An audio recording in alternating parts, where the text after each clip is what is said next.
Hello everybody, welcome to our bonus podcast for this week, and it may be Valentine's week for all of you guys out there, but we are not feeling the love in here. This is the Bobbins Awards 2025, even though it's 2 months, well, how much into 2026, I'm a month and a half into 2026. Hello, I'm Michael. Gemma, who are you? I'm Gemma. Thought you were. But we're here with love to make fun of things. Yeah, we only do it because, look, if anyone else did this, we get mad. You know, yes, if EastEnders podcast did slagging off Coronation Street for 2 hours, we'd be like, fight you. We would. Gemma, what is the Bobbins Awards? I don't Just know. for any newbies out here. I don't know if I would fight anybody over This isn't... What's the Bobbins Awards for you? Bobbins Awards is just when we go, that was silly, wasn't it? Here you go. Never mind. Here's a prize. Have a Because, present. believe it or not, sometimes Coronation Street is not perfect. I know. Well, listen, that might seem like terrible slander, but we're both stupid, aren't we? Oh, what? All the time, we're very stupid, and we think it's quite adorable to be stupid. It's sometimes good to point out the faults of someone or something in a constructively critical way. And that's what we're doing today. You can help people grow. Yes. Can't you? By going, nah, you idiot. Yeah. And this isn't a Theo Award. This isn't like we're not coercively controlling Coronation Street by telling them that they're wrong and then love bombing them. I don't know what we're doing. I don't really know what we're doing, but we've been doing it a long time now, and everyone says that they love it. So maybe this relationship isn't healthy anymore. But sometimes it's just good to get things off your chest, and that's what we're going to be doing. You know, as I say, we are. This is more like therapy, isn't it? We are 6 or 7 weeks. We are into 2026, but we've had a busy start to the year, but we couldn't let the year go past without Bobbins. Can you imagine if the Coronation Street crew? And creative team got to do one for us. Well, they sometimes they do message us and go, well, what are you doing? Occasionally. Now, if you're wondering, hang on a minute, I didn't see any votes for the Bobbins Awards. I didn't get a chance to have my say and stick my knife in Coronation Street's back. What's gives, Gemma? It's not a gang fight. No, it's just us against it. Yeah, it's more like David and Goliath, and we don't want to encourage. We're David. We don't want to encourage ill feeling towards Coronation Street. So this is just us, we haven't even decided the winners yet. No. The Bobbins Awards is we have a bit of a chat about our categories, and we have got one new category this year. More on that later. And we're just going to kind of pick it as we go. It's fun, isn't it? It's just moaning in fun. Yes. Don't take it seriously. It's just a laugh. It is. It's not like for truly serious gripes, is it? I don't. Because we sometimes we air those as we go. Well, we'll just have to see where the evening takes us. This isn't the allegations podcast. Right. With that disclaimer out of the way. We are going to kick off our first award of the evening, which is the Do One, New One Award. Oh, this is mean. These are all really mean. You've just been saying that this isn't mean. Look, this is where we look at the characters that were introduced into the show in the past 12 months and say which one needs more work. This isn't about the actors at all, because these actors... to bring my cup of tea in. Oh, man, okay. Oh, you better go and get it in a second. Well, I'll say something. You can go and get it. I'm going to get my tea. Gemma, you explain this. Well, we're not... Look, the actors are doing what they can, and some of these roles are just not fun to watch. But actually, I don't know how this has happened, but all of the ones we have on the list of people that we don't like as new characters are men. I'm back. I've got my tea. The guys are not really holding their own this year. These are all new characters that have been introduced in the last year, and we think that some of them are a bit... This is true, but I mean, not fun to watch. A lot of the new characters last year were men. That's just the way it was. Exactly. But a lot of them are also villains. You know, you got Mick, you got Theo, you've got Carl, and Brody also, to a certain extent, came in as a villain, and even Will. I mean, we've had many debates, very spirited debates about Will and why he is the way he is. God bless him, but he's not the funnest. We could throw some women into the mix here if we like. I mean, I'm sure some people would be wanting to put Becky Wright up for nomination for this, and Maggie. She didn't go down well with a lot of people, did she? But unfortunately, we quite liked them, both of them, and so I don't know. What's her face? Who? Megan. Oh yeah, Megan, totally. So for me particularly, those aren't really on the table. I very much enjoyed watching. Who did you say you like, Maggie and? Becky. Yeah. I love Becky and her chaos. And I think Maggie, I get that people have got some gripes with her. Yeah, so we've got like the shortlist we've got here is Mick. So that's the new neighbour along with Lou. Mm-hmm. We've got Theo, who is the evil boyfriend of Todd. We got Brody, who is now 17. Child of Kit / Mick. And Bernie's grandkid. We got Carl, who is the evil bisexual brother / son of Debbie. Yes. Well, this is 2025. He's definitely still in brother territory. We say he's definitely bisexual. Ollie, who is there, isn't he? And Will, he's also there. Now, I've got a strong contender here. Right? Who? Go on. Who would you go This for? is because the role has been limited. The role is not expansive whatsoever, and the person who's you're saying Ollie, aren't you? Yeah, the person who's acting this is doing his best, absolute best, to make this character something. But Ollie is just. He even had a head start over the other Driscolls, and didn't he? Was so they brought him in rude back in the summer, and today. I still don't feel like by the end of 2025 I really knew much about him, other than he kind of gets a bit narked about fake truffle oil. We're recording this on the 12th of February, and he was audacious enough to suggest that Will doesn't have a personality. That was great in today's episode. When Ollie, like, the way they're writing for him, honestly, sometimes he has a personality and sometimes he doesn't. Yeah, but I don't think food is a personality. He kind of came in as a bit of a, what's his mystery? No, he didn't. He didn't. No, he didn't really, did he? He gained a mystery after a few months, and then it kind of dissipated away when the Driscolls came in and he goes, hello, I'm one. And I suppose that was a nice little twist that people didn't necessarily see coming. I like that. That was a point for Ollie. But I think for a lot of last year, for the half of the year that he was in the show, he was just kind of the safe but nice boyfriend of Dee Dee.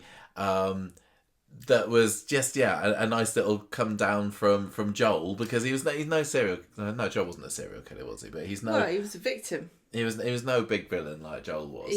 He was attacked. But yeah, I think they forgot to kind of give him much of a personality. It's not consistent. He does have a personality. I just wish that they would pick something that isn't just an interest. Like, what is his personality? Because today he kind of went to Rowan like, duh. Like, but that doesn't feel like an Ollie thing. But there's no... What do you think an Ollie thing to say is? Except for, like, I hate truffle oil. I don't know. And I feel that this far into it, and again, we really need to be careful that we're not judging the past 6 or 7 weeks as best as we can for any of the this. whole of this. But we're looking at when he came in last summer up until Christmas, and it feels like by the time we reached Christmas, we knew an awful lot more about the rest of the Driscolls, and love them or hate them, than we did Ollie, who, like I said, had a real head start. I think that Will is a contender, but because is the lack of personality enough? If there's a personality and it rubs you up the wrong way, which I'm afraid I would say that is the case with Will. Like, I think I'd say I don't really like Will, but with Ollie, I'd be like, I'm struggling to find anything to like about him or not like. I'm ambivalent towards the chap. Do you think that if you picked Will, you'd feel like you were picking on a kid? Oh no, it's fine. It's absolutely fine to pick on Will. He's a big boy now. He's okay. I just can't do it. I can't do it to Will. And honestly, the rest of the 4, Mick, Theo, Brody and Carl, Mick, Theo and Carl have all had very strong stories, which maybe they're one-trick ponies. Mick certainly, you could argue, because he's gone already. But yeah, maybe they are. But at least they're doing something. Whereas I really don't know about even Brody.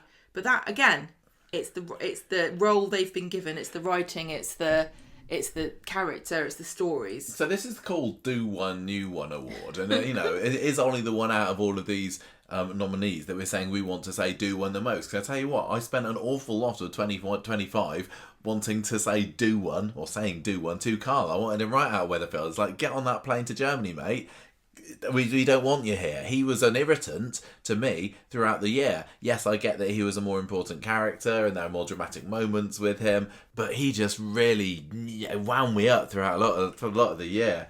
But I suppose I'm more invested in Right, watching him. so- Brody, and this is another one because I think that Ryan Welby, who plays him, is a really strong actor, and he's clearly done some great work in Hollyoaks before as well. But he came in as a bad lad in the prison. He was he was beating Dylan up or tricking him and stuff, and getting Sean to bring in the cigarettes or whatever. No, what was he getting Sean to smuggle in? I don't remember. It was money or phone or I don't know what.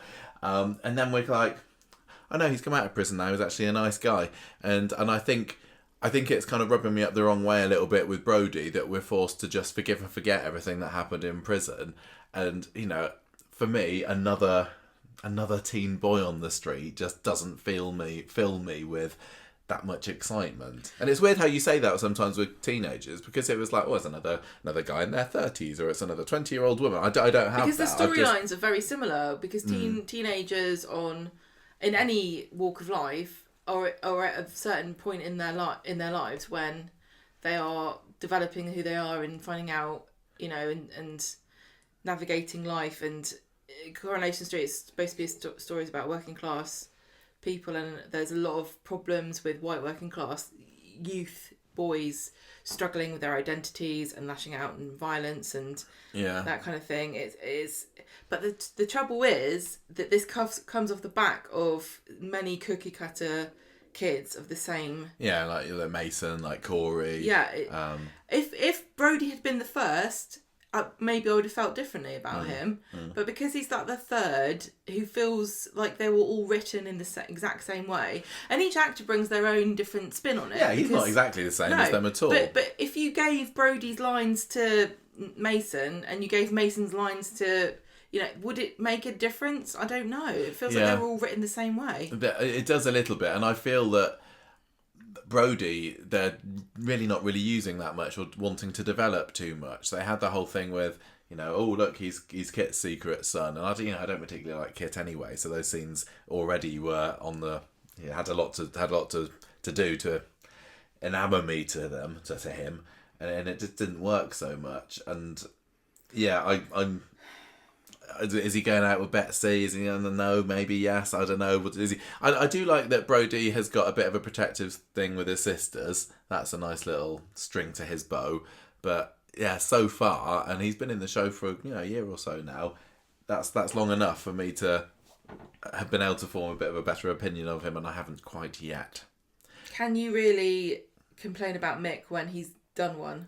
No, I think Mick has done one. He wasn't very pleasant at all, was he? But he's gone. He's made his mark. I mean, I've got a list of suggestions here, but we don't even need to include them as nominees if we don't want to. I certainly don't think that Mick's here, and for sure Theo. I mean, Mick's here. Mick should be even really discussed on the same level as some of the other ones here, and Theo we've not mentioned at all yet. I've written him down, but no way is Theo going to win this for me. Well, they're because driving or have driven very crucial storylines, and Ollie's a weak link here, and it's a shame because actually I would really like them to develop his character. I think he's got potential. He's very unique because he feels like he could be a nerd, like a proper nerd. Like he's got this very quiet, unassuming air. He's a bit socially awkward, like saying "duh" to Lauren. Doesn't really get what chalk and cheese with Lauren. But tease that out a bit more because... So if you're saying that you want to see his character develop, are you saying you don't want him to do one? I just don't think somebody else? I don't think they're doing it. I think they'll be content, honestly. I feel like Ollie's going to be just bumbling along. Okay, well, I mean... You tell me. No, I mean, I'll happily go with Ollie if you want to. I think with Ollie, if he were to just pop out of existence one day, or isn't seen on screen for a little while, and then he gets bobbied and said, "Oh no, he's not coming back." I don't think I would be shedding too many tears. I think you would pick if you were left to your own devices, you would pick Carl. I probably would, but then equally, Carl I see as a character who's got a shelf life, and if I were to wave my magic wand over one of these characters and puff them out of existence, then it's like, well, Carl's already on that trajectory, and I don't think Ollie is at the moment. But it feels like you're supposed to be wishing for his demise, so maybe we should wish for his demise. Well, we can if we want to. I think lots of people, we kind of glossed over Theo and said, well, no way, it's him. I know that there's going to be lots of people who saying, get rid of him. I can't stand him. He makes my skin crawl. This story needs to end now. And I'm still not feeling that. I totally get that. This is not working and people are finding it really super uncomfortable because James is doing a brilliant job in the role of Theo. But no, I'm certainly not saying do one to him. Let's go with Ollie. We'll go with Ollie. I think it's a character that's just not worked so far for me. Yeah, okay. And I'm happy for it to not. No, I feel mean. I want maybe Carl. Let's change it to Carl. No, we'll keep it with Ollie. Give it to Ollie. You stick with the courage of your convictions, Gemma. I just don't think that. The thing is, Carl is now been revealed to be Debbie's son, and I don't think we thought that last year. Yeah, it had been discussed that on the podcast because the rumours, like the clickbait articles, had come out in autumn, and we'd like, no, don't be silly. That's ridiculous. It doesn't matter anyway because this isn't comprehensive. Nobody's going to get an award. Exactly. That's why I don't need to feel guilty about it. You're not going to get like everyone picture. Taking good fun. Right, that's our first award of the night, Gemma. What we got next? Grey Hoodie Award for the crappiest villain. These villains are like, what was that about? The Corrie has got a bit of an issue, and I saw I can't remember whether it was on Reddit or Digital Spy. I saw somebody posting about this today. Like, there's too many villains going on at the moment. Yeah, I blame myself. I get that. We say that we like villains on Conversation Street here. I said I like antagonists. Yeah, so sometimes it has felt like there's been possibly too many. I get that at once, and not all of them have been like. If you a good villain is one that you're like, can anyone see what they're doing? I can't believe they're doing that, and like he makes my blood boil, but I want to watch them. And sometimes there's a problem with if they put too many villains, and it kind of loses that effect. And it's like, there we go, somebody else being horrible, somebody else trying to split a couple up, or But I do think fandom's got a bit of an issue with antagonists in that they don't understand their role in stories. Sometimes, yeah. Because we do need these characters. Now, in an ideal world, these characters would be main characters, very much like Les. Les Battersby was an antagonist. He was a thorn in people's sides. That's the kind of person you want. You don't want a revolving door of grey hoodies coming in and just meddling for a year or so, and then off they buggering off. go. Like I think an example of a pretty weak villain. Like, I'd be happy to fight this guy, Noah, because he just died. Noah had the naffest exit. I do not know what happened. We're not talking about exits here, but he just died off screen, didn't he? This is like the most anticlimactic villain of all. I didn't, Noah was there kind of riling things up for Theo and Todd, wasn't he? And I did kind of like, a particular favourite Noah scene of mine was when he was there at the marriage guidance scene with Danielle and Theo. He was. But yeah, I didn't. When it was revealed that he'd been killed off, I was like, oh, okay then. Why? Other than with some great villains, it's like, I want to see them getting sent down.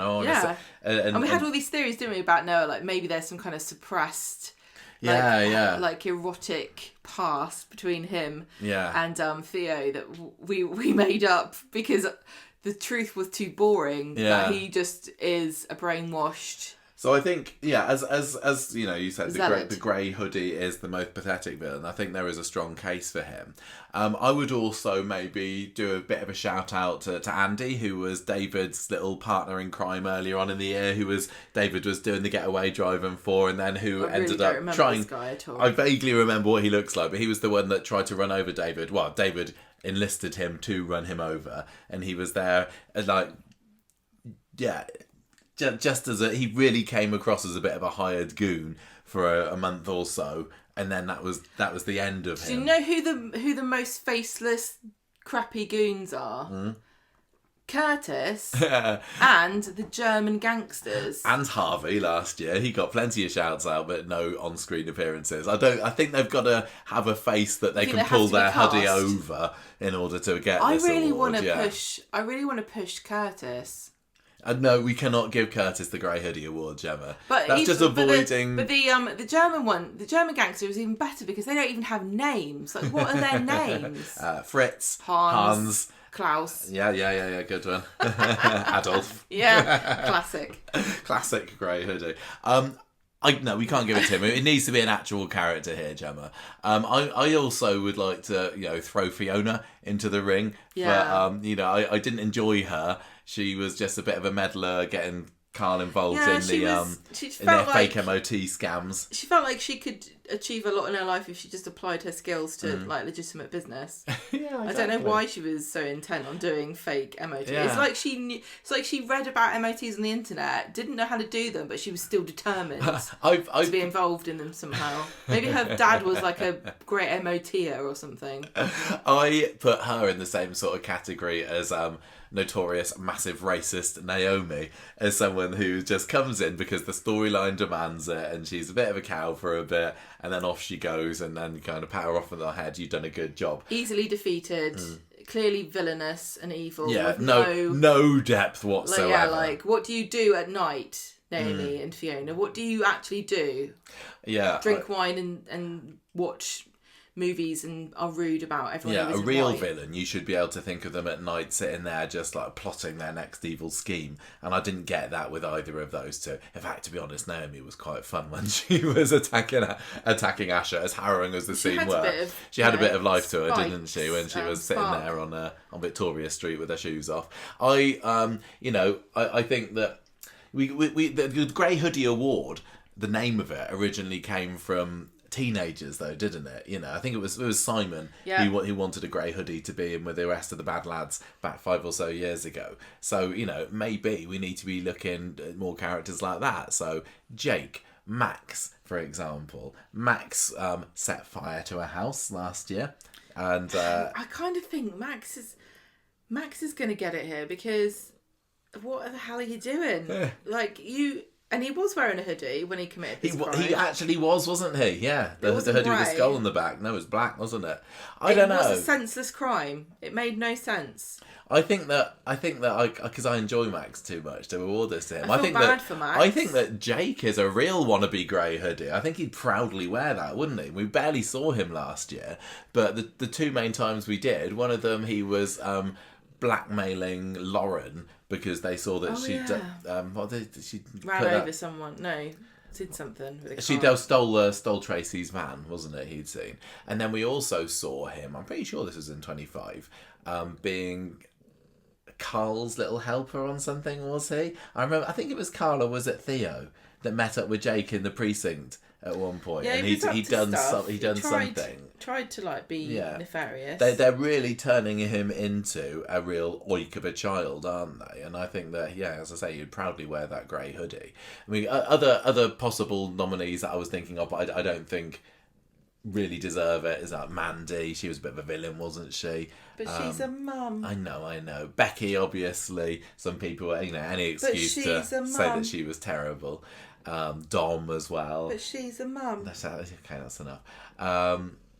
I'm really struggling to this one to really tie it down. Even Rob, I mean, he was a pretty awful bad guy, wasn't he? And I think they made him into a baddie. He was a bit changed his character. Rob got a bit of a Jim McDonald treatment, didn't he? Because he kind of got neutered and enfeebled. Yeah, he seemed to be a bit more layered in his last appearance, and he was really kind of dumbed down into watered down, into a bit of I'm just going to cause chaos for Carla and Lisa here. I'm going to have a bit of a siege. I'm going to flip over a balcony, and I'm going to become a Christian, what's your favourite apparently. pudding? Yeah. And he probably was wearing a hoodie when he was skulking around the Ginnel, wasn't he,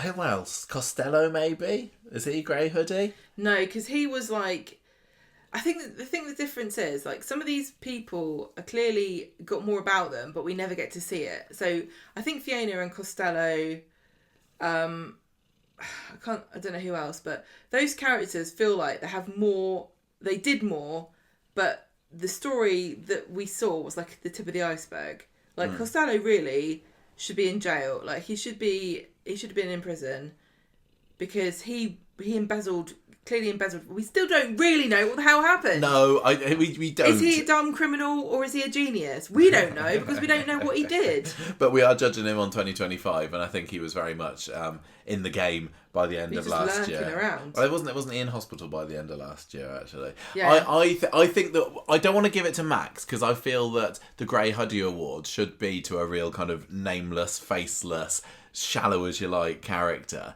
So I'd be more going for somebody like Noah or Jake for something like this. I like Jake. I'd really like to. He has ambitions, but they're not really going anywhere for him. No, he's like, he's gangster in training, isn't he? He aspires to be hanging around on street corners with a vape and an Alco pop and a. He's like he wants to be a rapper, like an American gangster rapper, but actually he just writes poetry.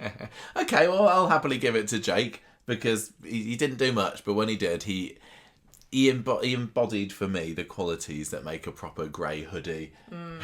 Bit of a pathetic bad guy. So okay, we'll watch this space for him because eventually I suppose they're going to have to start using him a little bit more. Right, next up we have got the Mare Award. So this is I was thinking of nominees for this, and I wondered even whether we open it up to some of the males because this is the category that had traditionally, historically, has been just the kind of moany, moody woman. And somebody who's just always got a face on them, has got a very rich history of allowing women to freely express their negative emotions. Yeah. And a mare is somebody that does that. So I would say Betty is probably the queen of the mares because everyone thinks, oh, she's such a cheery, barmaid extraordinaire, blah blah blah, but actually she moaned the whole time. She was very po-faced, wasn't pretty she? much from the beginning that she was behind the bar. She just hated it. I mean, I think of she's over it. I think of Michelle when I think of mares as well. Yeah, Michelle. Again, maybe it's just something to do with being behind the bar at the Rovers because I think that Lauren is quite a contender for 2025. Another hiring at the Rovers that hasn't quite finished that customer hospitality course. There's a couple of people behind the bar at the Rovers who maybe shouldn't be there, and Maggie's another one. Oh yeah, Maggie's a Mardy mare, isn't she? Now, but actually, she says it with more of a twinkle in her eye. Maggie is actually pretty good with customers. It's just she hates Eva and Lauren. Yes. Whereas Lauren is terrible with all customers. And we seem to have lent more into that in the past month and a half, I would say. I don't know whether it's fair to judge her on being a Mardy, but Lauren.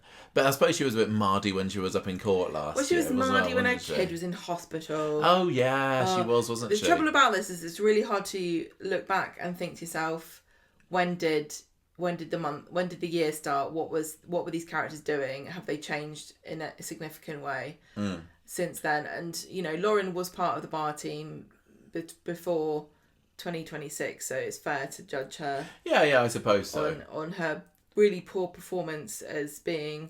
I think it should go to Lauren because I think that it's kind of admirable that they didn't try to completely overhaul her personality when they put her in as a barmaid. It could have been like a fresh start. She's overcome her problems. She was in a coercive relationship. She was manipulated. She was young, vulnerable. She had a baby. Terrible things happened to her. But at the end of the day, she is just a miserable cow no matter what's happening. I mean, they experimented with making her fun, didn't they? And you said you didn't like that when they did that, having her being a bit more kooky behind the bar. And also when they were leaning into the friendship with Betsy. But they've done so little of that. It's like, right, we've had your friendship scene with Betsy. You've stolen the van. Right, here's your other friendship scene with Betsy. You're going to try and figure out what was going on with Becky being a bent copper. But they didn't really, in the grand tradition of Corrie, Bezzy mates, it doesn't hold a candle to the likes of, Gail and Trisha Hopkins or I can't think of any others, but there's probably a million of them. Sheila Birtles and Doreen Lostock, I don't know. It's because Lauren I don't think is suited to being a barmaid. And I said before, I think she should have a cleaning business. And I genuinely think that would be a brilliant move for Lauren as a character because it would allow her to be miserable and carry on being rude to people, because nobody expects a cleaner to be... I used to be a cleaner, I can say what I like. Nobody expects you to be like, good morning, how are you? I've emptied the bins. You know, somebody comes in and you're cleaning the classroom or whatever you're doing. You go, right, morning. And they don't expect you to be happy. Yeah, but my favourite cleaner that I've ever had at school was dear Frances, God rest her soul. And she was lovely and cheerful. I wasn't. No. I mean, I said earlier that this is... my floor was haunted. I said earlier that this is traditionally a female award, but I mean, I think Kevin really could be a strong contender if we were to open this up to both genders. And Will. They've both been really, really mardy, haven't they? No, they've had a lot to contend with. But Lauren's got no excuse because all her problems are behind her now. But Kevin's had cancer, his wife cheated on him, and now he's got... you know, a sister with dementia. Will is being groomed. Yeah, but he's not mardy about that, is he? He's mardy about the fact that Daniel is... to move. Yeah, he's got a love rival. Yeah, but you're right, moving away from Hull. A limp-wristed poet, which if I was a teenage boy, you know, like an athlete, and my love rival was a limp-wristed poet, I'd be mad as well. But like, what do you want out of life? Shakespeare's written all the love poems you ever need. Just get this book of sonnets, flick through it, and then come and watch me run around a field. I mean, what do you think about... Can they be up for nomination? Yes, I think we've had this before. Kevin's thrown his hat into the ring. Gender equality. I will call anyone a bitch who acts like a bitch. Anyone's a mardy mare who acts like a mardy mare. Kevin has got a real, I would say, a bit of a reputation for being a grumpy poo. He really, really does. Over the past year. I mean, that was always kind of his thing. But this past 12 months, he's really kind of lent into it. And like you said, I know he's got reasons for it, but he hasn't changed. It's not like he went, oh, this has drastically changed my personality going through having cancer. He just went, oh God, great, brilliant, just what I needed. Yeah.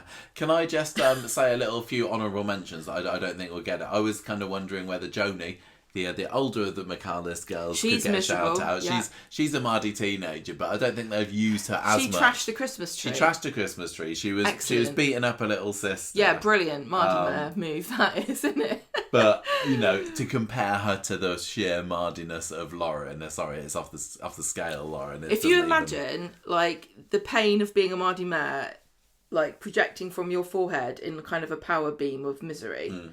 And all of these characters are standing there, and they're thrusting their beams at each other.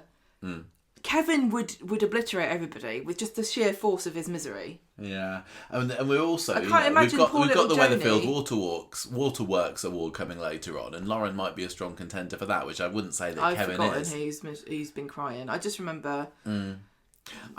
Being miserable. I just want to give a quick shout out to Millie as well, Theo's daughter. She was pretty miserable and a bit of a mardy mare about Todd going out with her dad. I'd say a really good indicator as to whether a character belongs in this category is if I just say their name and you picture their face in your head. Are they smiling or are they frowning? Because every single one of these people has an upside down U for a mouth in my brain. Like a beaker off of the Muppets. Yes.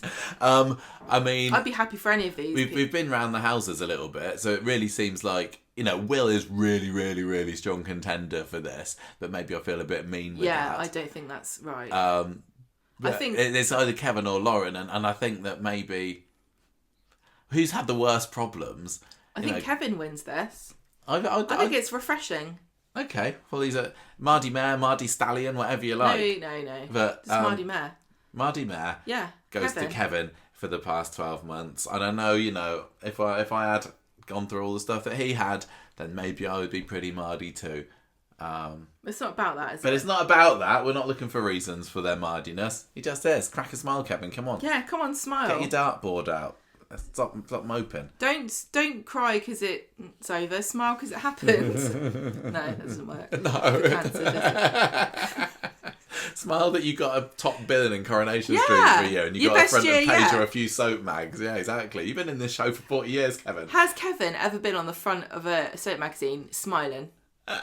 Oh, he probably did Maybe when he in the married... 90s. No, I was going to say, Sally. like, maybe, yeah, when he married Sally back in 1980, whenever it was, 1986, 1987. All right, has a non-mustachioed Kevin ever? Yeah, I'm Anyway, not sure let's about move on. that one. Kevin's the mardiest mare. Congratulations. So, here's an award that Kevin probably could have won back in 1997 had we been doing this back then. The Dirty Dog Award is just for the guy that's been putting it about a bit. Or much. lady. There aren't any ladies. Dirty Pitch Award. This has got a different ring, hasn't it? Yeah, this is for the man who has not been able to keep it in their trousers this year, or if they have, they've still been a bit leery and gross around the opposite sex. But this is more like this isn't about like actionable offences. This isn't like assaulting people. This isn't Mick, looking dangerously like he was about to grope. This is the Daisy. Slime Ball Award, This isn't it? Theo like abusing Todd. This is Theo sleeping with Pete while Todd's still going out with him. This is Carl just slagging his way around whoever will jump in bed with him. Yeah, I mean, Carl is a strong contender, I think isn't he wins. I think probably he does. I mean, how did he describe himself? He was a free spirit, a hedonist, or I don't know. But I think that I like how angst-free he is about it, because in the past, like we awarded Imran this previously for his affair with Abby, yeah. And he that was a real low point in his life. He beat himself up about it. It kind of ruined, it led to his death eventually. Whereas Carl's like, yeah, and I'd do it again. Yeah, and I think that makes him even dirtier. I know, but he's a mucky pup, Carl. Yeah, he's not a dirty dog. He's a mucky pup. Yeah. I like Schmutziger Hund. If you're going to do it, enjoy it. You might as well. I think the fact that he was actively pursuing Abby for a good chunk of the first half of the year, and she, to be fair to her, was saying, no, we can't do this, not while I'm going out with Kevin, it's not right. What? Kevin's lied about having cancer. Well then, guess what? Drop him, big boy. But yeah, and then you got obviously, while she was going out with Abby, he was also having it off with James at the same time. I can't remember whether there's been anybody else that Carl jumped into bed with.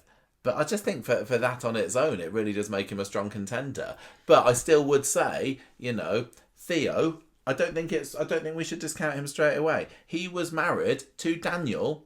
Danielle.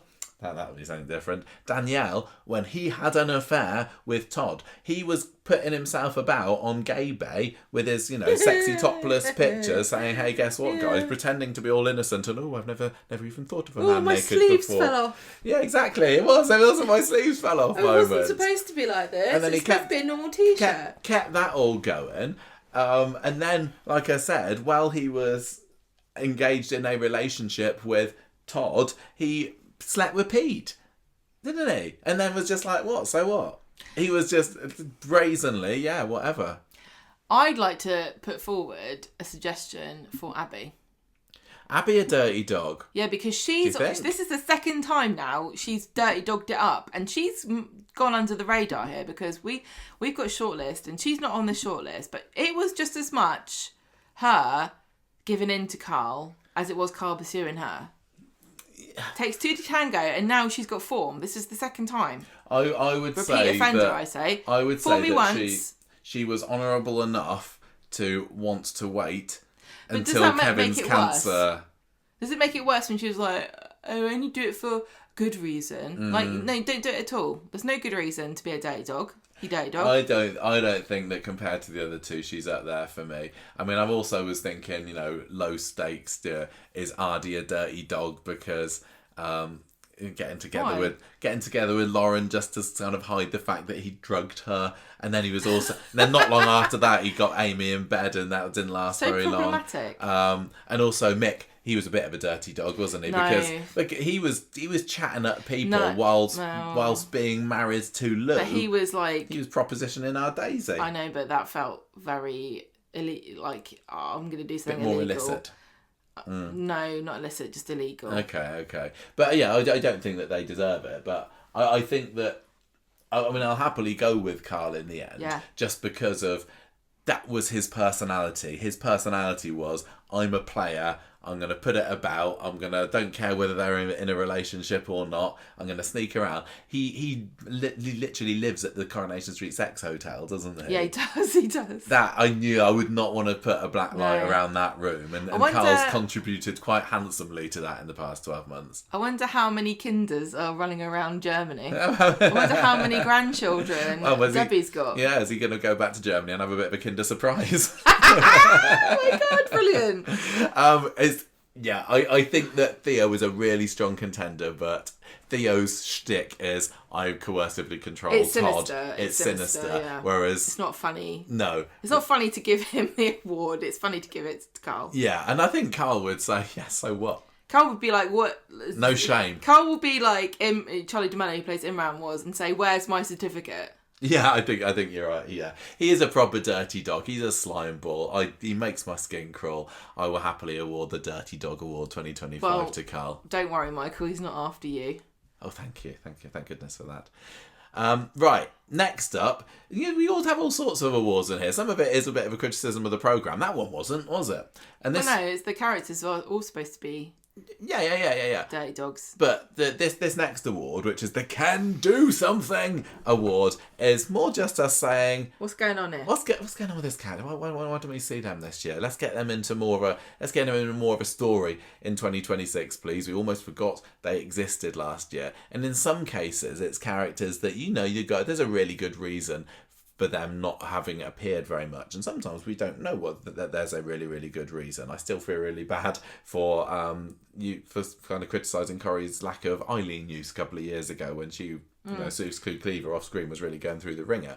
But we don't know. We don't know. We don't know all of these. What goes on behind closed doors. All we can say is that we want to see more of our favourite characters. Yeah, this is an award for the character that hasn't done anything, and we think that they really should have done something. And I would, if I was the character, I would say, go and insert yourself a little bit more, as Hilda once said to San.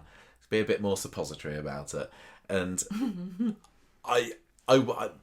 because there were lots of lingerers towards the bottom character appearance list, were there? I mean, I think, obviously for us, a very obvious contender would be Artoya, but that's just because we really love her, and she clearly had a bit of a lull of a year with only 66 appearances. Well, it feels like there are some characters here that I could say to myself, I genuinely can understand why these characters have had very few appearances. Yeah, Ken or Rita, or extraneous reasons, like education or health or whatever. Yeah, so exactly. Like Sam, Hope, I can't Audrey, believe Ken, that Rita. Sam only made 25 episode appearances last year, and considering some of those were like the first and the second half of an hour long, we barely saw him last year. And already, we're into 2026, he is already doing something.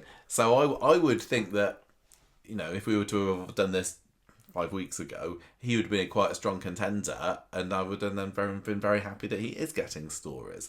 Other people where I'm like, I'm not sure why this character has not been used are people like Leanne and Toya and Nina. I would say that for Leanne and Toya, it's because they had a really, really big 2024. Yeah, I know. And it was a case of resting the character. Even like Nick, he didn't get that many more than the sisters here. The trouble is, with that approach, is that is the approach that Coronation Street has selected, but it feels wrong because it feels like it's feast or famine, and characters. It doesn't feel like a sustainable career for an actor to go, yeah, I'm going to be in a show and have no life whatsoever for like 2 years, and then for 3 years I won't even remember I'm in it. No, it's not sustainable, but it's the way it is. I think that obviously. Well, this is why they're going to start losing people, like like Sally Ann Matthews. And Charlie, girl Charlie. Oh yeah, Charlotte Jordan. Yeah, Charlotte Jordan. Daisy. I don't know why she left, but if I was her, I'd be going. I could be in this show, 2 years out of 5, or I could just go 2 years and then bugger off and do something else. It makes sense. Yeah. If you're ambitious, I think to go and be in a different show. So why are they hemorrhaging talent? There are certain because characters. they won't use people properly. There are certain characters that didn't get a huge number of appearances, and off the record, I don't really mind. So Chesney, for example. Well, that's not off the record now, is it? Oh damn it! It's on tape. Chesney got 50 appearances last year. I wasn't complaining. Adam, same, 50 appearances. Some people, if this was Mary doing the award for this, you'd be saying, "Oh, get Adam. I definitely need him to do more." But I'm never really that fussed if we go weeks, nay months, without an Adam appearance. So I'm not going to be begging for him to do something in 2026. Is there anybody that I would personally. I think if this was me and I didn't want to go too obvious and rude, I'd probably say Amy. Because I don't get why they're not using her. It makes no sense to me. At least for Toya and Leanne, I can say, yeah, fair enough. They can't be in it all the time. But with Amy... Yeah, I agree, but I'm going to say Nina too. Like, Amy, definitely, because she's a legacy character and she should be the heart of the Barlows. She what did she do last year? She's the heir of the Barlow clan. Amy had a few bits where it looked like they were going somewhere. And the McDonald's. Like when they sent her off to wherever it was, and she ended up stumbling across Aaron's stag do. Do you remember it? But James, what's his name? I keep saying James Cameron is obviously not. Craven. James Craven, thank you. He wasn't there, so that was just odd. And then there was no story that came out of that. Amy got a radio show. No story came out of that. Amy nearly got together with Ardy. No story really came out of that. Well, Amy did get together with Ardy for a little bit, should I say. I think that I'm baffled. I'm really, really baffled about why they're not using her. Even Nina, I kind of get it, because she's kind of got into that rut of she's just there in the cafe now. Butter and Balms. And she's doing something. And Summer, another character. I just think that these characters that are in their young 20s, who were front and centre of the show on the year that they had the Seb kicking story, there's some really strong cast there, and they're squandering a little bit. Yeah, I mean, Nina to me feels like she's overdue a big story. Every year I've been like, this year's her year. This year's got to be her year. It's sad, but I've almost reached the point where it's like, oh well with Nina. I'm not like begging or thirsty for a Nina story. I've kind of resigned myself to the fact that she's not getting one. But with Amy, I'm thinking, I still think that she could, and that she will at some point. When's it going to happen? Yeah, so are you narrowing it down to those two then? I mean, I could do. As I said, I mean, Sam, I'd happily not give him the award because he is now doing something. People like Audrey and Ken and Rita, we can't give it to them. Fair enough. Izzy, same thing. Ken, though, did pretty well with the allotment he had. Yeah, at the beginning of the year, for sure. I mean, I might say Hope, but as opposed to similar reasons why we've not seen that much Sam, is going to be the same for Hope this year. It's just that Sam and Hope are both characters who have had really big years, who, they've been getting their education behind the scenes at Coronation Street, have Jude and Bella, and if you compare them to the likes of Jake, who just shows up every now and then, it's worlds apart. But these are characters that have been clearly developed. They've got big personalities, they've got really strong links in the show, and yet for some reason last year we didn't see much of them. But back in the day, Chesney didn't have a break. He was always in it when he was a kid. I don't think he had a single year which was a Chesney light year. Same with who's the other one? David. Well, he was never out of the show. I know, but do you not think that maybe they've improved the way they deal with child actors? Maybe, but I mean, I'm sure it wasn't that long ago, but even when we went to the audience with Jack P. Shepherd was talking about when they filmed the canal scene when Richard dumped everybody in the canal in the car, and he was like, they actually put us in a car in water. They wouldn't be allowed to do that now. That's true. Maybe it's better that the children have a more rounded experience. Yeah. Rosie and Sophie, they're another two that Sarah Louise, these characters have shown that they can go through their teenage years without having as big a break as Sam did last year. Well, they just AI them. Yeah. I think you've made a strong case for Amy. Okay, well, I'll take that. I mean, I think Nina's probably won this before. I don't remember. We don't keep track of these. Can't keep having it. But because I really, really, really rate Amy as a character. She's part of the Barlows. Elma Vaney is great. But also because I want to know what she's going to do with her life. And this is where we find out. Like, what... She's studying some nebulous subjects. Something. I don't even know. What is she going to do? I'm really fascinated. I want to see more. These young people, these young characters are the future of Coronation Street. But what I don't want with Amy, because this is going to be a bit of a monkey's paw wish, I don't need it to be, I'm sad, I'm having a breakdown, because I would have said, like, yeah, more Asher, it's great, but that story really wore on me.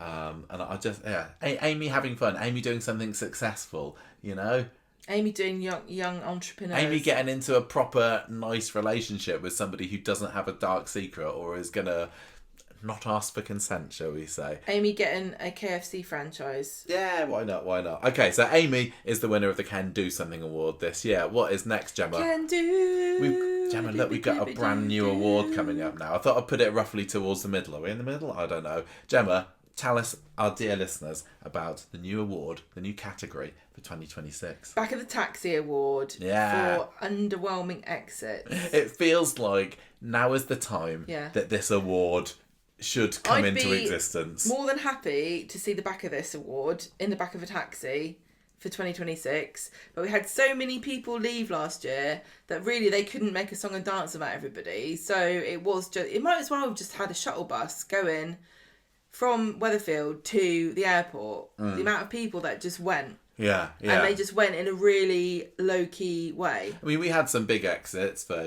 Craig, for Mason, Julie. Yeah, even Julie and Daisy, they had big-ish feeling exits. And, Daisy went in the back of a taxi, but it wasn't a boring back of the taxi. No, that was like the best back of a taxi exit for a very long time. It should have been the end of back of the taxi exits, but it wasn't. No, so back of the taxi is literally just somebody who's like, anyway, I'm going now, bye. Blink and you miss it. Yeah, so you... Doesn't have to be in a taxi. There are some real strong contenders, and it's really going to be quite difficult to decide which one gets it, because Yasmin... I think I'm going to go to London to work for a charity now. 2 episodes later, bye, I'm off then. Jenny wakes up one morning. I think I'm going to go to Tenerife now. Bye. And it was a good episode. Yeah, But it was total back of the taxi, wasn't it? Dee Dee, just looking up Singapore on my laptop. A couple of weeks later, off I go. Come on, kid. Let's start a brand new life the other side of the world. Why not? Bobby... he didn't even get an exit. I don't even know whether this can count, but this is like him and Noah both. We never realised that what we were watching was their final scenes. I don't know whether that should count or not, because I feels like to be a back of the taxi exit winner, we've got to at least see and experience their exit and feel that it was a bit underwhelming. I suppose with Noah we got the announcement at the time. I know what you mean. Did Ardy have a back of the taxi exit? I think he got a bit of a story building up to it. I think I was a bit disappointed. The best story of anyone in this list. Yeah, because he got, it was the summer party, it was his lies to Lauren. I think the thing is that, suffering, not being able to do what he wanted not being able to live up to his dad's expectations in the shop. Yeah. I mean, out of these... Do you think any of them really stand out to you as they deserved better? What on earth was that? What happened to Tommy Orpington? Did he just get left in Spain? No, he came back. He came back for an episode and said to Tracy, "I'm going to Southampton," didn't he? He's one of us now. Yeah, one of us. That was. But I don't think that anyone was really expecting an all singing, all done. Just imagine if Tommy Orpington had an exit storyline that rivaled some of these main characters. And I know that in previous years, like during Stephen's reign of terror, you had Rufus. He got a brilliant exit, and he was a nobody. But yeah, I don't think anyone was expecting that much for Tommy Orpington. For me, this boils down to, I'm gonna say Yasmin versus Dee Dee. I think. Because I think that Bobby's exit, I think when we kind of heard that Bobby was gone, we did give a little cheer, didn't we? And I think for a Back of the Taxi award, we've got to see the exit and go, oh, they deserve better. I don't think Bobby did. I'm going to say Yasmin because Dee Dee, at least they kind of crafted some kind of story, even though it didn't make a lot of sense why she's going, particularly why she's going to that place, and the point of her life that she decided to go. Really, okay, whatever. Whereas Yasmin was just like, I've looked ahead and I've not got any scripts, so I'm just going to go to London. If you need me, just let me know. It literally came out of nowhere, and I think a lot of people actually didn't even know that she had left. I think unfortunately, I do think that sometimes the first time people hear of some of these characters have actually left for good is when they heard us say it on the podcast. Yes. Because people do go, Lily went to football camp or whatever in London for a while and came back. Characters do go and live somewhere. Fizz went to Norfolk, wherever, and came back again. So you would be forgiven for thinking that Yasmin was going to bob back again. But no. But no, she literally just went forever and she's not coming back. I think you're maybe right about Dee Dee, because there was a bit of drama with what James, he wants Layla, is he going to go with them? Oh, he's really formed a bond with this little kid. And she talked about it, honestly, genuinely, I would have liked for her to have said anything about Singapore. Anything at all. Does she know where it is on a map? I'm not convinced. But at least she talked about, I've got a really good offer from... Yeah. Maybe it was Singapore Street in some city in England that we've not heard of. I think not.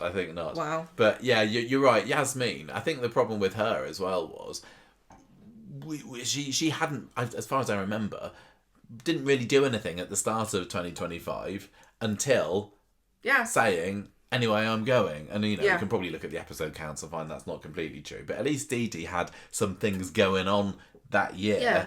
But at least Yasmin, it felt this will be significant.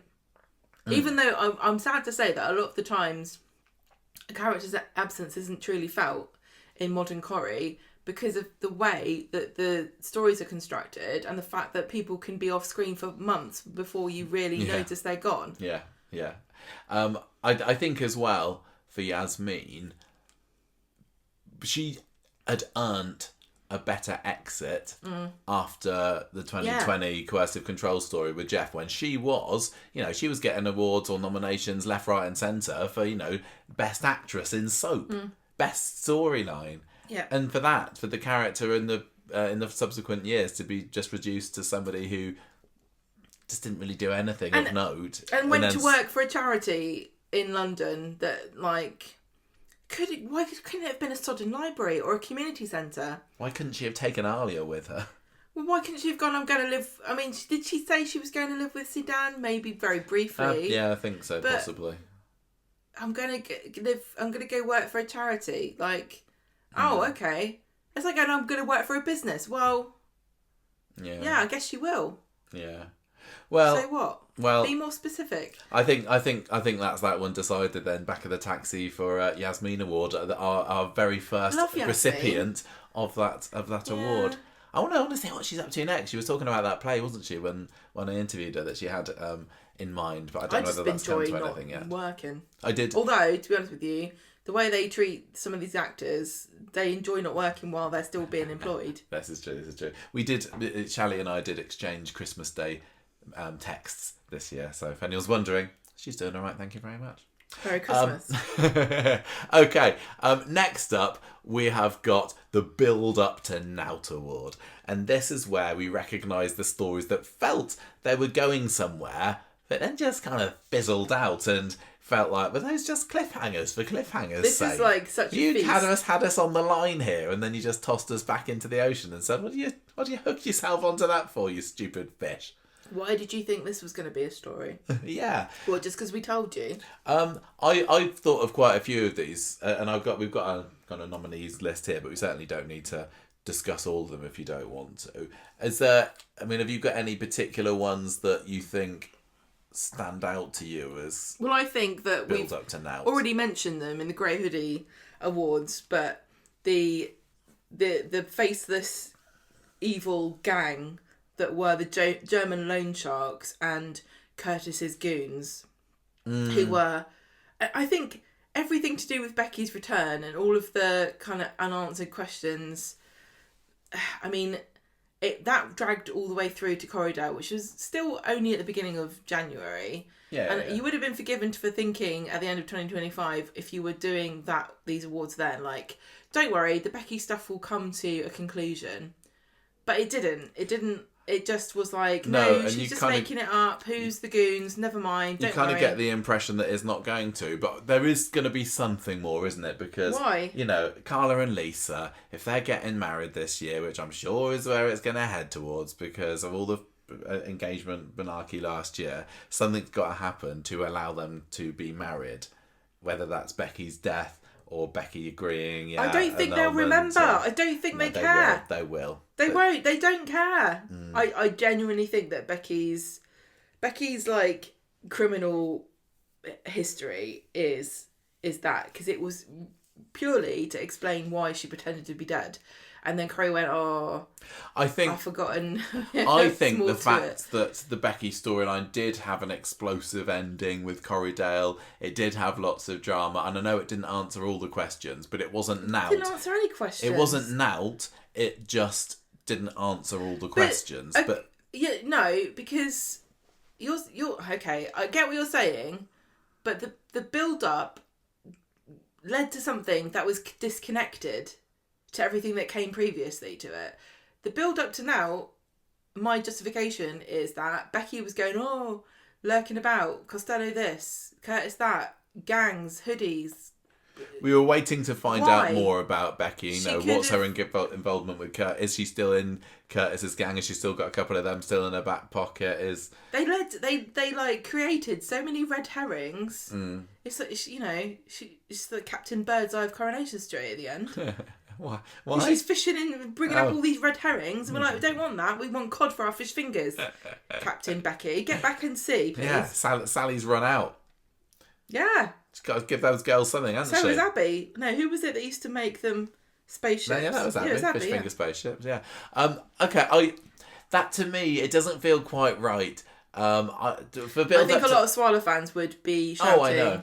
And I am very pro that. I'm looking into more like there was some intrigue, but why didn't they go any further? I can see what you're saying. So I'm looking for something like there was a lot of development, even though it didn't go anywhere. Yeah, whereas something like Chesney and his silver van man, who turned out to be Mick, that didn't go anywhere, did it? I know, because he didn't even remember that he paid him back. Like Gemma and Chesney owed Mick and Lou loads of money because of what Chesney did. Yeah. And they were like, oh no, we're poor, we can't pay it. It's part of the story. And then they just didn't talk about it. It was the intrigue of like, hey, here's the neighbours, but guess what? It's the van is his. It didn't go anywhere. And Mick realised, didn't he, that Chesney was the person who did it. But then he didn't. Chesney never found out. I don't think Chesney never found out that Mick realised it was him. No. And I don't get why they didn't, because they clearly had a fairly short story arc planned for Mick because he went out fairly early. So why not? I think that they had a very rare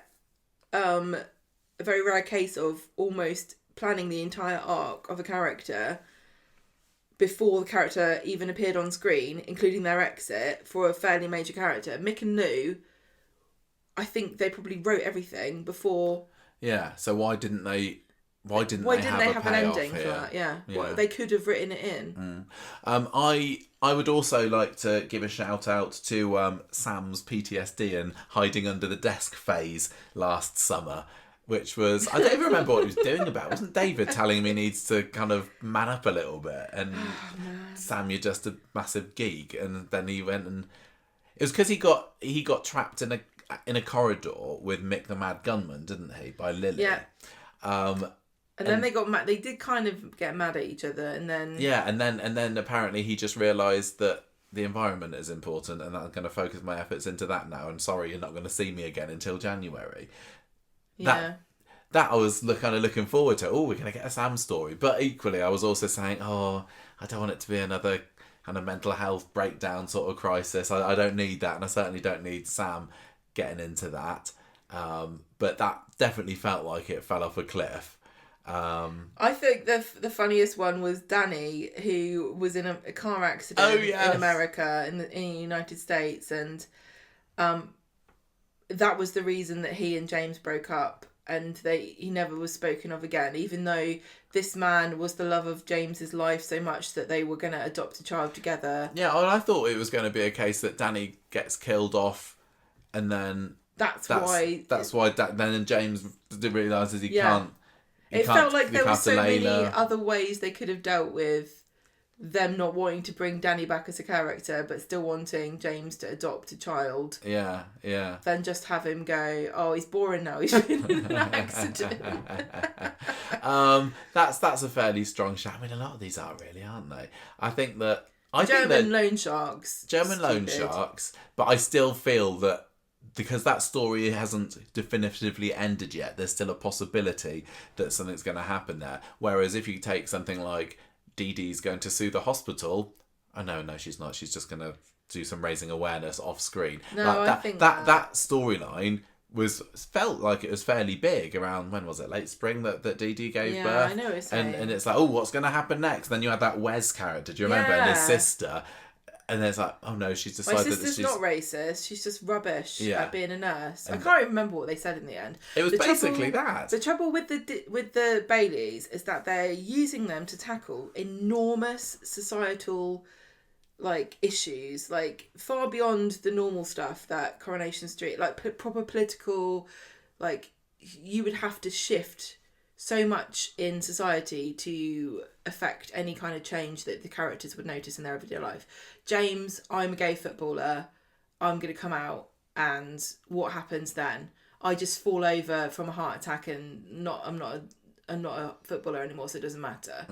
Dee Dee tackling the truly horrific fact that black mothers have poorer outcomes and black women are treated to medical misogyny and can die and lose their lives because they're not taken seriously, or people think that they've got, different pain thresholds. It's just horrible. But how is a soap going to satisfactorily show the issue and the solution? That's the trouble. A story needs to have a satisfactory ending for you to feel like you've enjoyed or have learned something. Or so when you tackle personal issues like coercive control or a cancer storyline or an affair or something like that, you can have a character arc that comes to a satisfactory conclusion where somebody changes and learns, but you can't change the world or the country that you live in. It was almost like they were trying to bite off a bit more than they could chew with this story. The Baileys are let's just tackle the subject of racism. Let's tackle the subject of homophobia. You can't have a conclusion to that makes sense. Because the only way to make a neat ending for that is to be and from then on, nobody was ever treated any different. No, it can't happen. Yeah, and this story particularly, but that doesn't mean that they shouldn't blubbered out. They shouldn't do it. It just felt a bit like they had a really big strong middle for this. They really did, because she had a lot of conversations, really important conversations with people, and very difficult and awkward ones. I especially remember her with Audrey and Maria, and sort of going to them, yeah, I know you had a hard time, but my experience was different. Yes, I remember that. Yeah, but it didn't feel like I said, you can't. It's just this is why I don't like medical storylines, because you can't cure MND because Coronation Street told everybody that it existed. You can't get rid of cancer because Kevin had ball cancer. What are you trying to? I'm getting I get it. So I can't criticise them for tackling them. It's just I don't know how. I don't think they did it fit into the story, the way that stories are told in soaps. I just don't think it did. I would like to give a shout out as well to Nina and Summer at the end of the Ardy's party, and then they came in, there was a big mystery. Everyone was going, oh my gosh, did we see that? What do we do? Oh my god, we saw a body. And then it just turned out that it was Gary that had been beaten over the head with Lou. I thought that was a bit of a letdown. By Lou, I thought that was a bit of a letdown to a quite exciting tease at the end of that big episode, to be honest. And also Gary, the whole thing about Gary's masculinity crisis, that was a build-up to he's now, fine wasn't now. He? Yeah, he's absolutely cracking. That's now. a real shame, because Gary is a really good character to use that storyline. I wonder whether they saw what EastEnders had done with it with Phil Mitchell, and they can't compete with that. It is a shame, because Mikey North is great. Gary's been a character who's kind of like had his moment. Like, I just remember him dancing around with Lycra and living in a flat that's full of rose gold. Like, he's not the the manliest of men, is he? He's not the ruffiest of toughies. Yeah, so it makes it's even more interesting to sort of think that he does prize masculinity, and he can feel threatened. But how did it? I can't remember what happened. Well, it feels like he hasn't come to terms with it. He's just kind of forgot it happened. Yeah. Okay, well, there's quite a lot of strong contenders there. I mean, in my head, I'm thinking the biggest ones for me is just like the comedy of Chesney and Mick versus Mick. I think the Sam just falling off a cliff in the summer, it felt like it was going to be something, but they're like, nah, let's not go that storyline. I think that the Becky storyline, we could go with that. And even like the Platts being hounded by gangsters earlier on in the year, and that led to the fire, and they were like, give us our money, and then I can't even remember how they got the money in the end. Did they get it off? I don't know. Do you know what I'm going to say? Did they get it off of Daniel, who got it off of Denise? I can't remember. Can we give this to the nebulous threat of organised crime on the street? Because yeah, we could. Why not? Because you've got the Platts, you've got Carl, you've got Becky. All of these people are just being hounded by these criminals that don't really care that much about Coronation Street and don't bother turning up to their casting appointments. I mean, if we want to kind of merge them together and say that. Oh, this boogeyman's coming to get everybody. Oh no, he's a criminal. He's an evil criminal. But we're not going to show. Like, the last really good one was Callum. Yeah, he was awesome. Great, and it's like since then they've gone, oh, we shouldn't have killed Callum off in the life. That was a shame, because he was great. Let's just have another one of them. Like, it's diminishing returns. I didn't really enjoy having Damon Hay on the street. I didn't really enjoy Harvey Gaskell, but at least they were in it. And they felt like, yeah, they've got their autonomous reasons for why they want to do something. It's not like, oh yeah, I'm a criminal and I don't like Carl because in the plot it says that Carl's being pursued by a German criminal, so that's why I'm doing it. Like, what? But why else? What else have you got going? Nothing. There we go. I just read it on a bit of paper. We've got a winner, and if you don't think this counts, well, tough, because it's our awards and we'll do what we like. We mentioned our next award earlier, Gemma. What have we got next? This is the Weatherfield Waterworks Award for the character that cries the most in a year. And this is the one where you watch it and you genuinely fear for the actress. And I'm sorry, but it is always an actress. Levels. You think you want to stand a crate of coconut water to get those electrolytes up. Yeah. But you fear. I would say, to be fair to Coronation Street, there hasn't been as big a crier in this past 12 months as we've had in the past. I mean, there is no Rana here, is there? They've really had some. They've got a bit more of a stiff upper lip. Yeah. Yeah. I mean, who have we got? I think that, Lisa could be a contender here. I think Lisa has to win this because she has shed quite a few tears over that horrible Becky of hers. Yeah, and she looks so good doing it. I know. That's the thing. If you're a good actress in Coronation Street, you're going to get given a tragedy to contend with, because once they know you're good at crying and you look pretty when you do it, they're going to throw sadness your way. Yeah, that's the thing. But as I said, I don't think there's been as many. I think Lisa could well be a strong contender for this. But Asha as well. She's had a lot of crying, hasn't she? Poor old Asha with her hard work being a paramedic. I'd say that I think that the thing about Asha is that it felt like they did a good job, even though I didn't feel very connected to it. But they did a good job of portraying depression to an outsider. I don't think they did. I think Yes, they showed a because little she bit of it and wasn't- then stuck her in the hospital. Because she wasn't crying all the time. It wasn't like a stereotypical, like, oh, I'm going to recline on the sofa. She was just very emotionally blank. She was withdrawn. She was... Yeah, she was distant. She was emotionally distant because she was shutting down.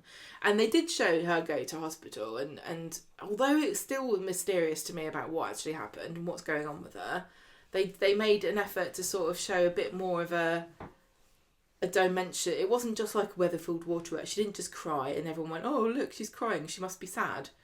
Yeah. You know, she struggled silently and kind of heroically alone until she couldn't, and everyone was surprised when she had that attempt and people were like, oh, because she wasn't crying and weeping, because she was actually depressed. Yeah, okay, fair enough. I retract my nomination for Asher.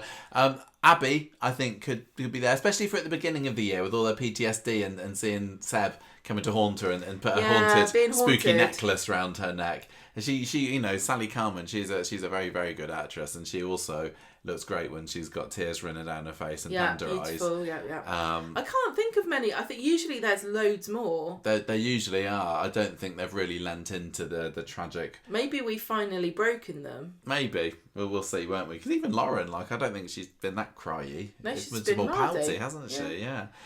So it's Lisa or Abby, really, I think. It's got to be Lisa. Okay. If you want to go with Lisa, we can go with Lisa. She's had I crowned her the best crier of the whole street. Okay, well, I think let's move on from that award. And then. if you want to help, it is an issues-based storyline. You can send your cartons of Vita Coco to ITV Trafford Wharf Road. Yes, and care of Vicky Myers. Yeah, and then you can get them to take a photo of it to prove that it's come, but don't get too stressed if you don't find Let's out. not get into it. Let's not get into it.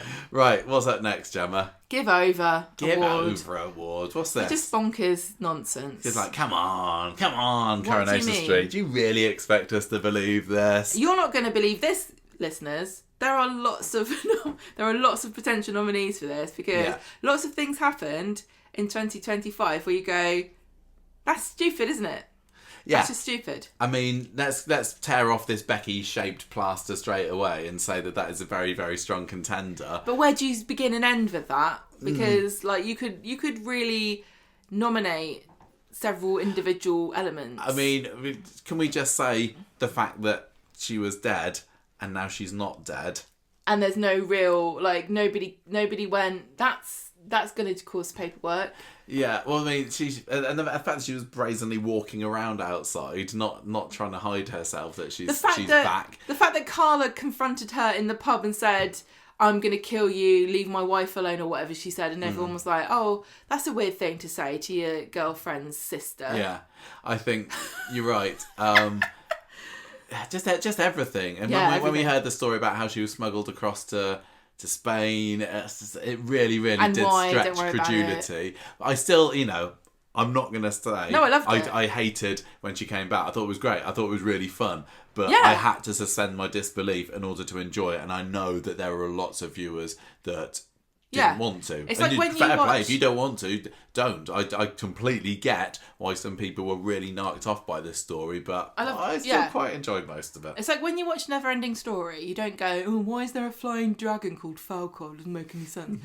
They've established that in the world of Neverending Story, fantastical things happen. But they haven't established in the world of Coronation Street that it should be possible to come back from the dead completely unnoticed. And it wasn't come back from the dead. I mean, I would say that her comeback from the dead is a whole lot less problematic than what I'm guessing Graham's on Emmerdale would be. And we are allowed to mention that because it's a Corrie we still haven't watched their explanation for... No, I think they've had it, but, he didn't even bother. He had an on-screen funeral on the telly, and at least Becky didn't have that. So you could say, well, we didn't see her die. But with Graham, they actually did, I think. What's better is to go, right, we're going to address the elephant in the room here and tell you how this came about. And possibly have a bunch of people go, well, that still doesn't make any sense. That's just stupid. or just go, don't worry about it. It's a soap. What are you worried? Just leave it. Which is the better approach? I don't know. Because really, could they have tied up Becky? Like, is there somewhere a piece of paper that they just haven't bothered putting on screen? You know, this is the timeline. we have actually worked this out, guys. You know, you're slagging us off here for something, but it could have worked, and here's why. I think they must have done. I really think that they must have done. And it just didn't come across in the scripts well enough. Okay, so that is definitely quite a strong contender. But I don't know, there seemed like so much. I want to give the other thing is quite low, you know, the rest of it's low level, but it's like, 1,000 paper cuts. I would say that whatever is going on with Dorin is worth a shout out here. Romanian social services. The fact that Alina, back in, when was it, April? I don't know, dropped her son off screen, at number 9 because she had a flooded flat. And there's been no mention, not a single thing since of, so are we keeping him? Is Alina coming back soon? Is her flat dried out? She got a sump pump or something? Like maybe... Is it very damp in Romania? Is Romania now underwater? This is the fact that nobody has mentioned anything. It's utterly... And they didn't even bring him in for a particularly good reason, did they? It's not like they've made loads of good use of Dorin, so we were going to brush it under the carpet, the fact that he should be collected by now. It's just nothing. It's... He hasn't even had his little foot run over by Tyrone in a wheelchair. No. He hasn't even reacted to the fact that Tyrone is in a wheelchair. He did go missing during a game of hide and seek at one point last year. But can you imagine how it would have been a really fascinating story if he had been scared of the fact that Tyrone's in a wheelchair, and Tyrone's is real, his dad, and he's the one who he cares about the most, and suddenly he feels alienated, and what is everyone going to do? I think that they just think we can't put Dorin in scenes because he won't shut up. That's his little cotton socks. I don't know. I think they thought we've got to get him in because he's cute and no one will care if however we do it. I don't know what they're doing with Dorin. I love that he's here, but you know how give over. A lot of these stories, he would be back home by now. A lot of these stories feel like they were told to us by a compulsive liar. You could have come up with something better than his flat was flooded in Romania. It could have been like Alina said, "Oh, I'm being chased by the criminals again," or... Yeah, well, why not? Why not make or like I'm going to study for 3 years in Romania, and I think you should look after anything. Well, I think we're just assuming that Alina's going to drop dead at some point. Yeah, but I know. She's been Alina stubbornly clinging on to life. She could have died. So it doesn't make sense. It makes no sense. Any other ones? I mean, I've got a huge long list here. Do any of these ones stand out to you? Mick escaping from the prison and deciding that he wanted to go and rampage in a school. I think just the fact that he escaped was quite a good give over, wasn't it? What was he trying to achieve though? Like, I forgot to get my GCSEs. I think it wasn't. Did he want revenge? He was going back to He was going to get the kid. He was going to get. Oh yeah, they were going to have an escape, weren't they? He was going to take Lou and the girls and disappear away somewhere. And he just got into the school because they've got no security measures whatsoever. Yeah, the receptionists probably kicking themselves after. Well, what can you do? I think that's a strong contender for sure. I'm going to throw into the mix. I'm going to say the fact that Carl, not once but twice in a year, managed to end up in some footage that was taken, not of him, but he was in there for storyline purposes. That's quite a give over, you know. If it happens to you once, that's just bad luck. But twice, give over. And I'm talking about the fact, A, that Carl was in this drone footage that Liam took. And I know that the fallout of that was in 2026 with Corrie, but we did see the footage in 2025. And then also that bum crack photo that Hope took of Tyrone.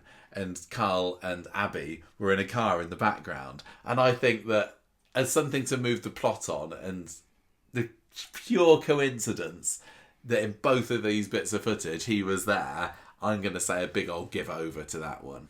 I also think that the Weatherfield Community Centre needs to do some kind of IT skills course, and Bernie needs to teach it, because she seems to be the only person who can do really quickly a presentation that throws somebody under the bus. Yes, Naomi the Massive Racist. And I know, again, we're going into 2026 with Kevin just deleting, I'm going to show you a video. I've just deleted everything, including the entire project, off of this dongle that I've got. But yeah, Bernie just managing to out Naomi as a massive racist during the presentation. I think that's probably more low key than some of the other ones, but you're right. I think actually quite a strong one was that when Mick and Lou appeared on the street, that was January maybe.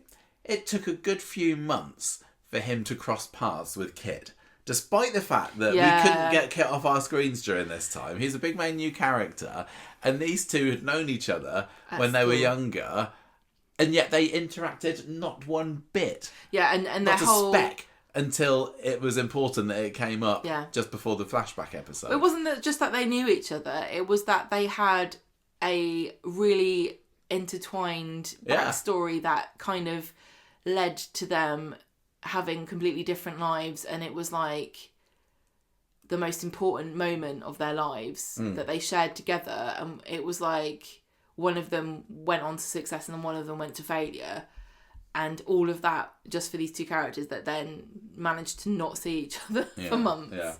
I know another one, and I know this is a bugbear for you, when characters have operations and then they're skipping down the street within 5 minutes. So this year we had Rob, after he got his kidney out, he was, surprisingly sprightly after that. And even, actually, did we give over to the stair fall? Because that was just a ridiculous moment of the year, wasn't it? That was absolutely pathetic. But also when Dee Dee had her cesarean, she was up and about really quickly, which I don't believe is the truth. And I know that was sticks with you, having experienced pure pain and after your appendix being carved up extraction.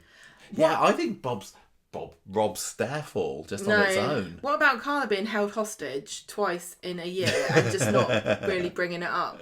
She's just got one of these kidnappable faces. I don't know. Yeah.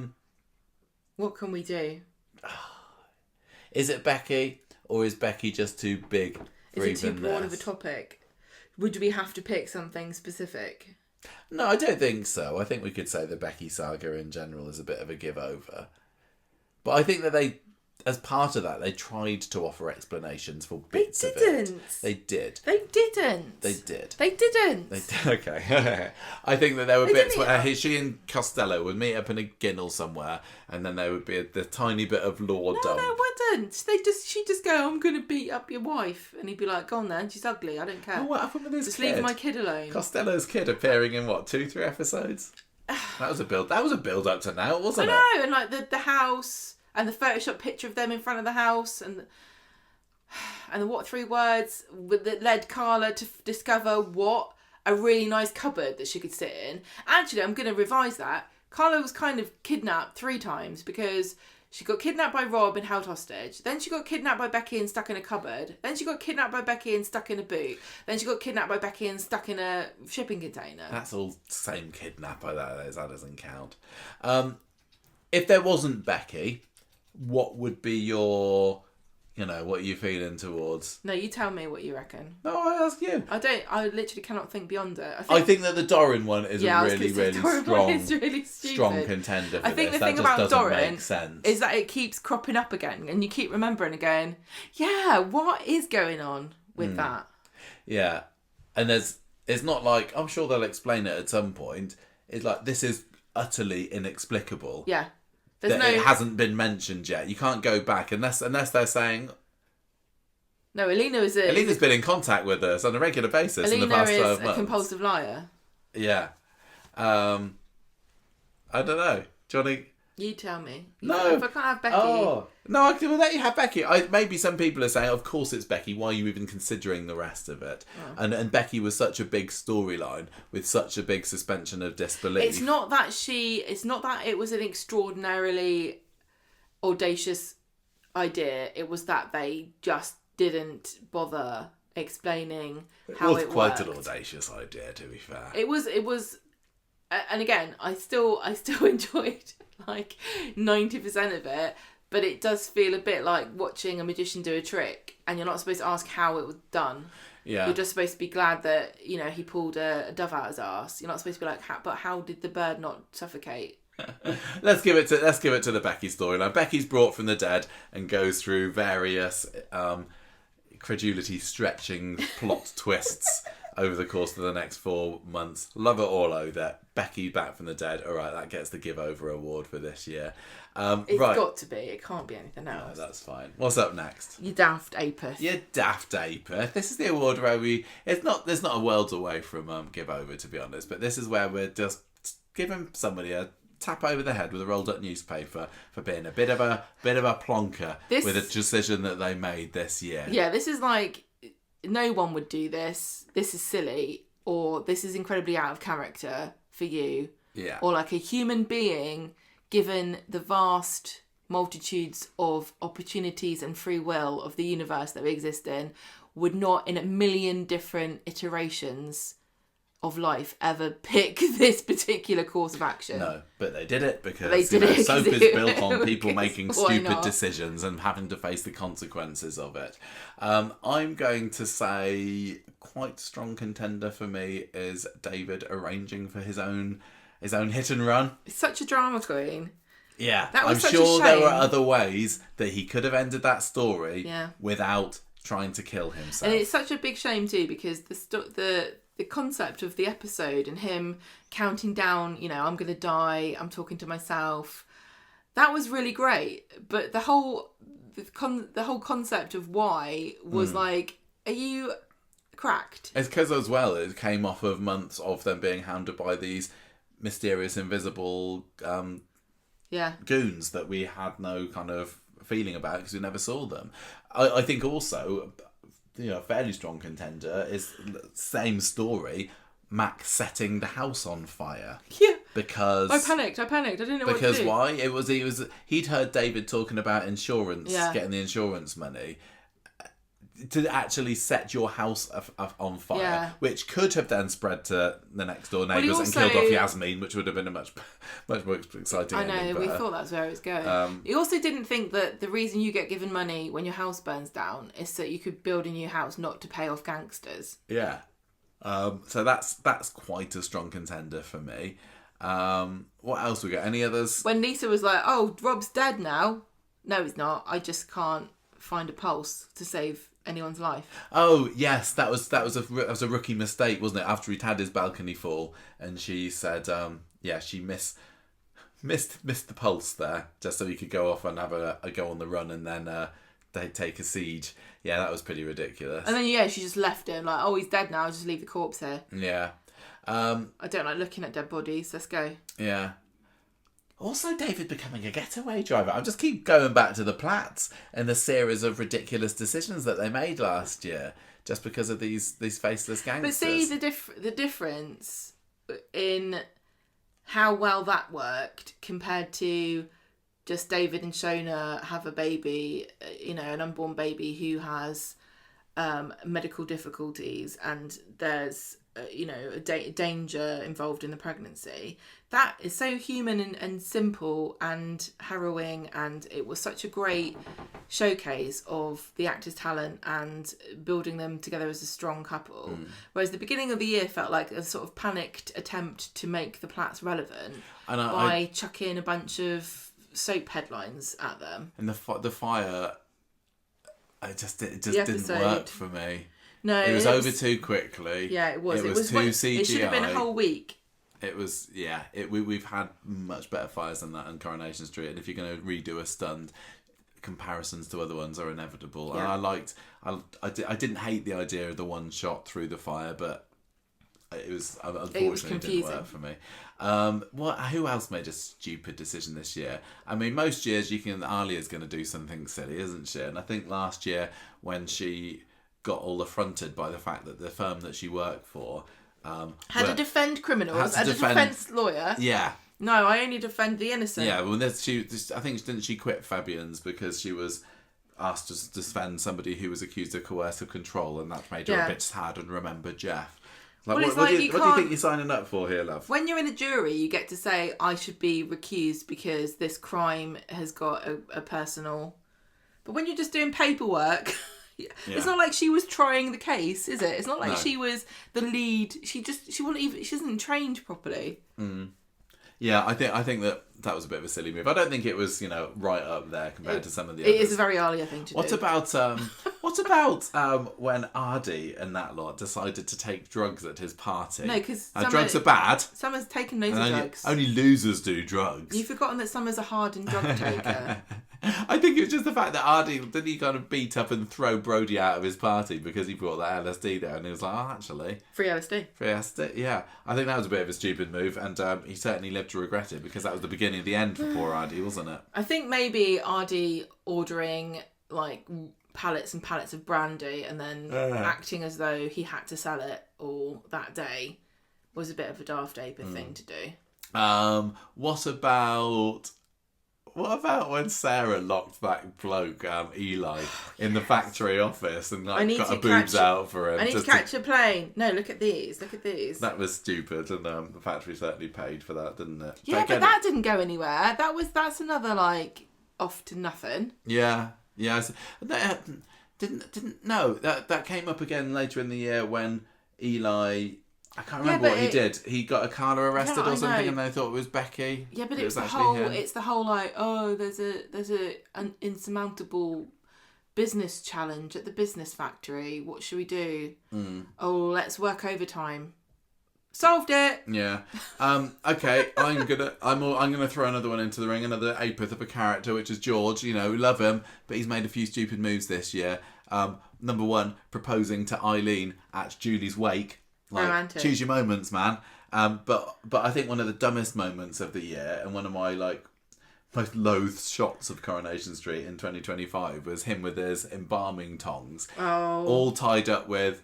We think that.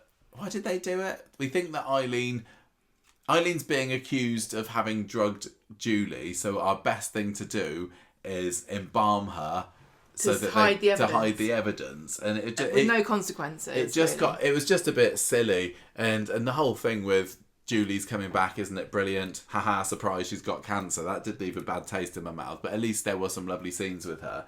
But I didn't think they quite got the tone of it right, and having George there in his silly, Dr. Death outfit didn't work for me. Brian reporting Eileen for assisted suicide for Julie. That whole wound part me up. That did.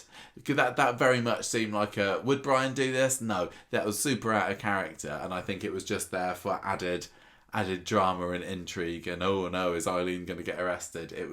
That was a bit of a silly storyline, but yeah, it comes down to Brian making that silly decision to report her. I think we've gone through a lot of it, haven't we?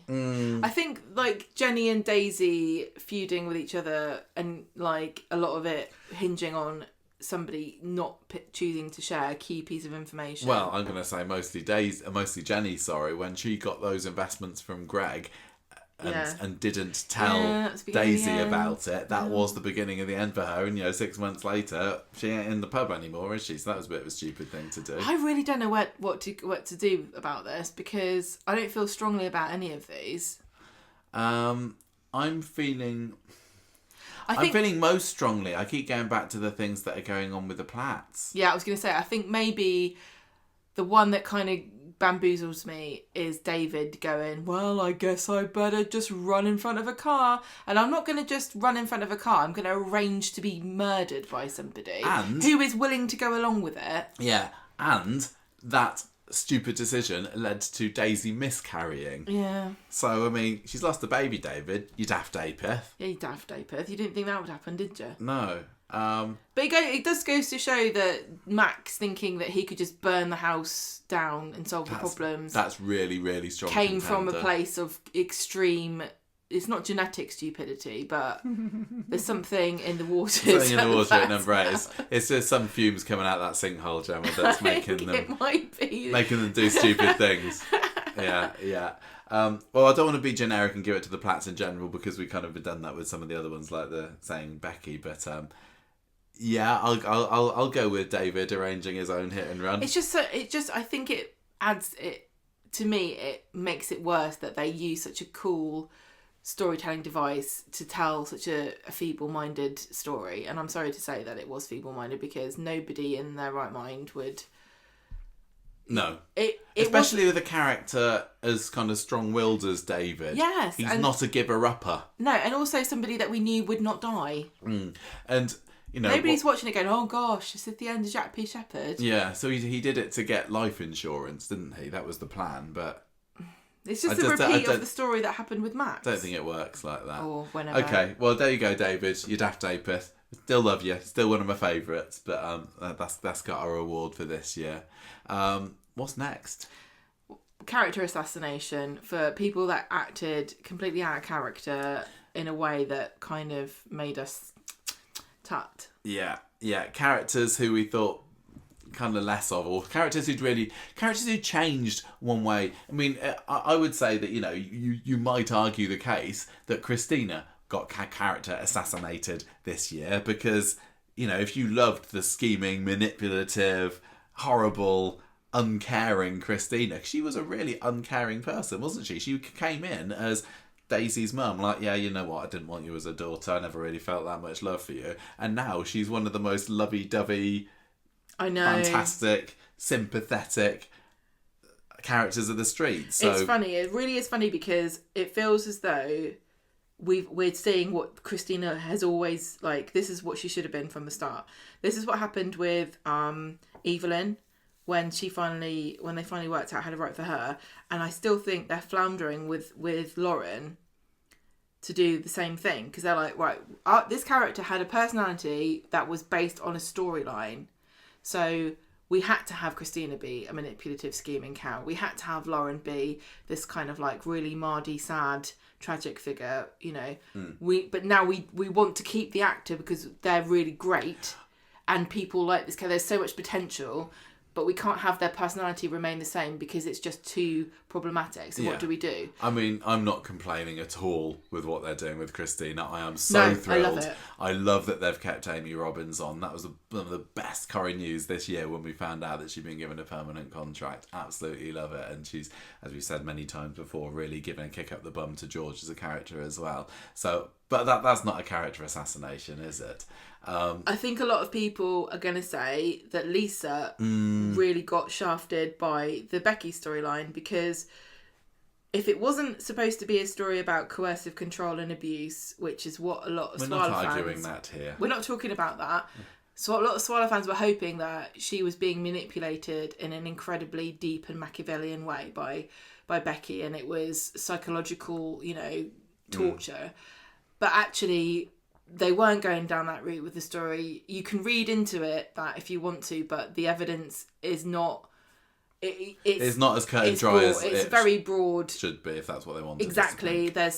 You shouldn't be able to argue against it if that's what their intention was. Okay, yeah. I think that everyone could agree on that, at least. I think in many ways. So therefore, Lisa wasn't being manipulated. She was just making really bad decisions. Yeah, I mean, you might say a bit of a Daft Apith as well, like letting Becky hang around the flat quite so much when Carla was in Ireland. You know that she lied because she's told you that she lied. The reasons that she told you that she lied, maybe you believe it or don't, but you know that you've got somebody who's just been deceptive, and you've got your current partner, who's going, I'm not okay with this. I really would prefer it if she wasn't around. And you're like... Yeah. And as a character who came in as being very much switched on, like a cold-blooded, logical, smart, like detective. They just knocked off a few of those hard cop edges with Lisa this year, haven't they? And I know that to her detriment. And I know that, again, you can argue many things with Lisa, and you can there's definitely sympathetic readings of this character where you explain why, and I totally understand that too. I think that not enough time was really given to considering the true emotional turmoil and confusion that she was going through. But that's still a part of the character assassination. Yeah, I think so. I think that she's a fairly strong contender, and it's sad because I really liked her, and I wish that they'd addressed some of the things that came up. Well, even at the end of at the beginning of this year, despite everything that she'd done, they just kind of said, anyway, her and Carla are back together now. I know. But that is not for this year. I'm going to throw Abby's hat into the ring here. I think that you're going to make this one win because you are absolutely, like, not inviting her for Christmas now, I think I care more that I am disappointed in Abby's character development in 2025 than Lisa, because I was a much bigger Abby fan than I ever was a Lisa Swain fan. Well, let's just say that Abby had a character arc that led her to being a hero. She started off as a drug addict who was bad mum, really druggy, bad, yeah, like very, very selfish, very troubled. She went through so much. She really did pull herself out of the depths of despair. She even had an affair storyline with Imran and managed to come out of that like still with a bit of character intact. And she was still a hero at the beginning of the year, because when Mason was stabbed, she was the one that was there. She runs into burning buildings. Yeah. She saves people. And that's why you really, I like her too. But that's one of the things. It's not this year. Lisa didn't have that kind of arc of starting low and going high. She started high. Lisa came in as a hero. Abby had to build her way up to it. She was never as heroic in my mind as. Well, I'm as just Abby saying. was. I'm just explaining the arc For me of Abby personally. and why you're so invested in it's- being mad. Having her, I wasn't loving all the haunting stuff and the PTSD, and I know that Sally Carman would and did absolutely knock it out of the park with the performance there, but it was just a bit miserable. And then you had obviously the affair and her falling for Carl when Kevin hadn't really given her that much reason to go off of him. I know he was a little bit paranoid about the state of their relationship, but her kind of pussyfooting around him and then brazenly doing it, I just, and hooking up with such a sleazeball as Carl, it just didn't work for me. And she didn't have any of those big heroic scenes. She didn't have as many of the fun moments. She was a dramatic character, and one that Kevin was rightly knocked off with. I think one of the things also about Abby is that she's always felt like a very practical woman who, like, led with her. She definitely felt deep emotions, but she felt like she was a bit more sensible and logical and practical. She's a practical woman. And so to have her head turned by a man who has nothing to offer her and no plans, and the fact that she had a kid as well, and the fact that she found out that he was doing all the dodgy MOT stuff, and she's like, well, go on then, it's like she shouldn't have ignored the lack of planning. Like she's somebody who really has to plan stuff now. She recognises, having gone through like recovery and therapy and getting over being an addict, you can't just wing your way through life. You have to, like, consciously every day you have to make a decision. I am not going to drink. I'm not going to take drugs. Today is a day where I'm going to continue my pledge to maintain my life as like not chaotic. I'm going to make good choices. And it's such a really difficult thing to do. And the fact that she kind of went through this affair with Carl without slipping into the alcoholism or the drugs or anything is kind of admirable on one hand, but also doesn't make a lot of sense, because she's using her brain for some parts, but she's not using it for others. Like, how could you sit there and go, I'm going to make a conscious decision to continue my pledge to maintain my life for my kid, but I'm also going to blow it up by hanging out with this criminal? Yeah. It's kind of like, how did she... It's very, very strange.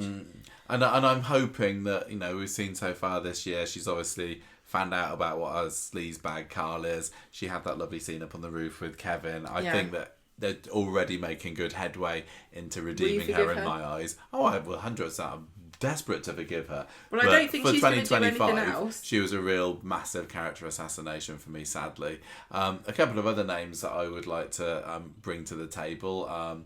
Could say it to Jenny, because of just how devious she was with the money, and I was like, come on, Jenny. But then in some ways it is part of her character. She always has been a little bit selfish. She's always put money before family. But she was accused of being a gold digger when she was marrying Johnny, and I think love that's why it's sad to her there. That's why it's sad. But was it a character assassination, or was it just revealing her true nature? Maybe. Even like the bit where she, and I love this moment obviously, where she told Daisy that she has always harboured this resentment for her for Tom's death. It's like, oh, Jenny, come on. Why'd you have to tell her that? That's a bit mean. Yeah, but you wanted that to happen. I know, I wanted to. It's your own fault. Ardy got a bit of a character assassination towards the end there, and it wasn't a massive, huge change of character that meant he left in disgrace. It looked like it could have been going that way, but by having him...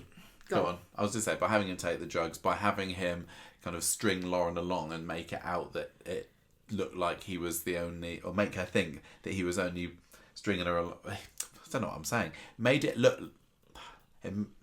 I've lost the power of speech.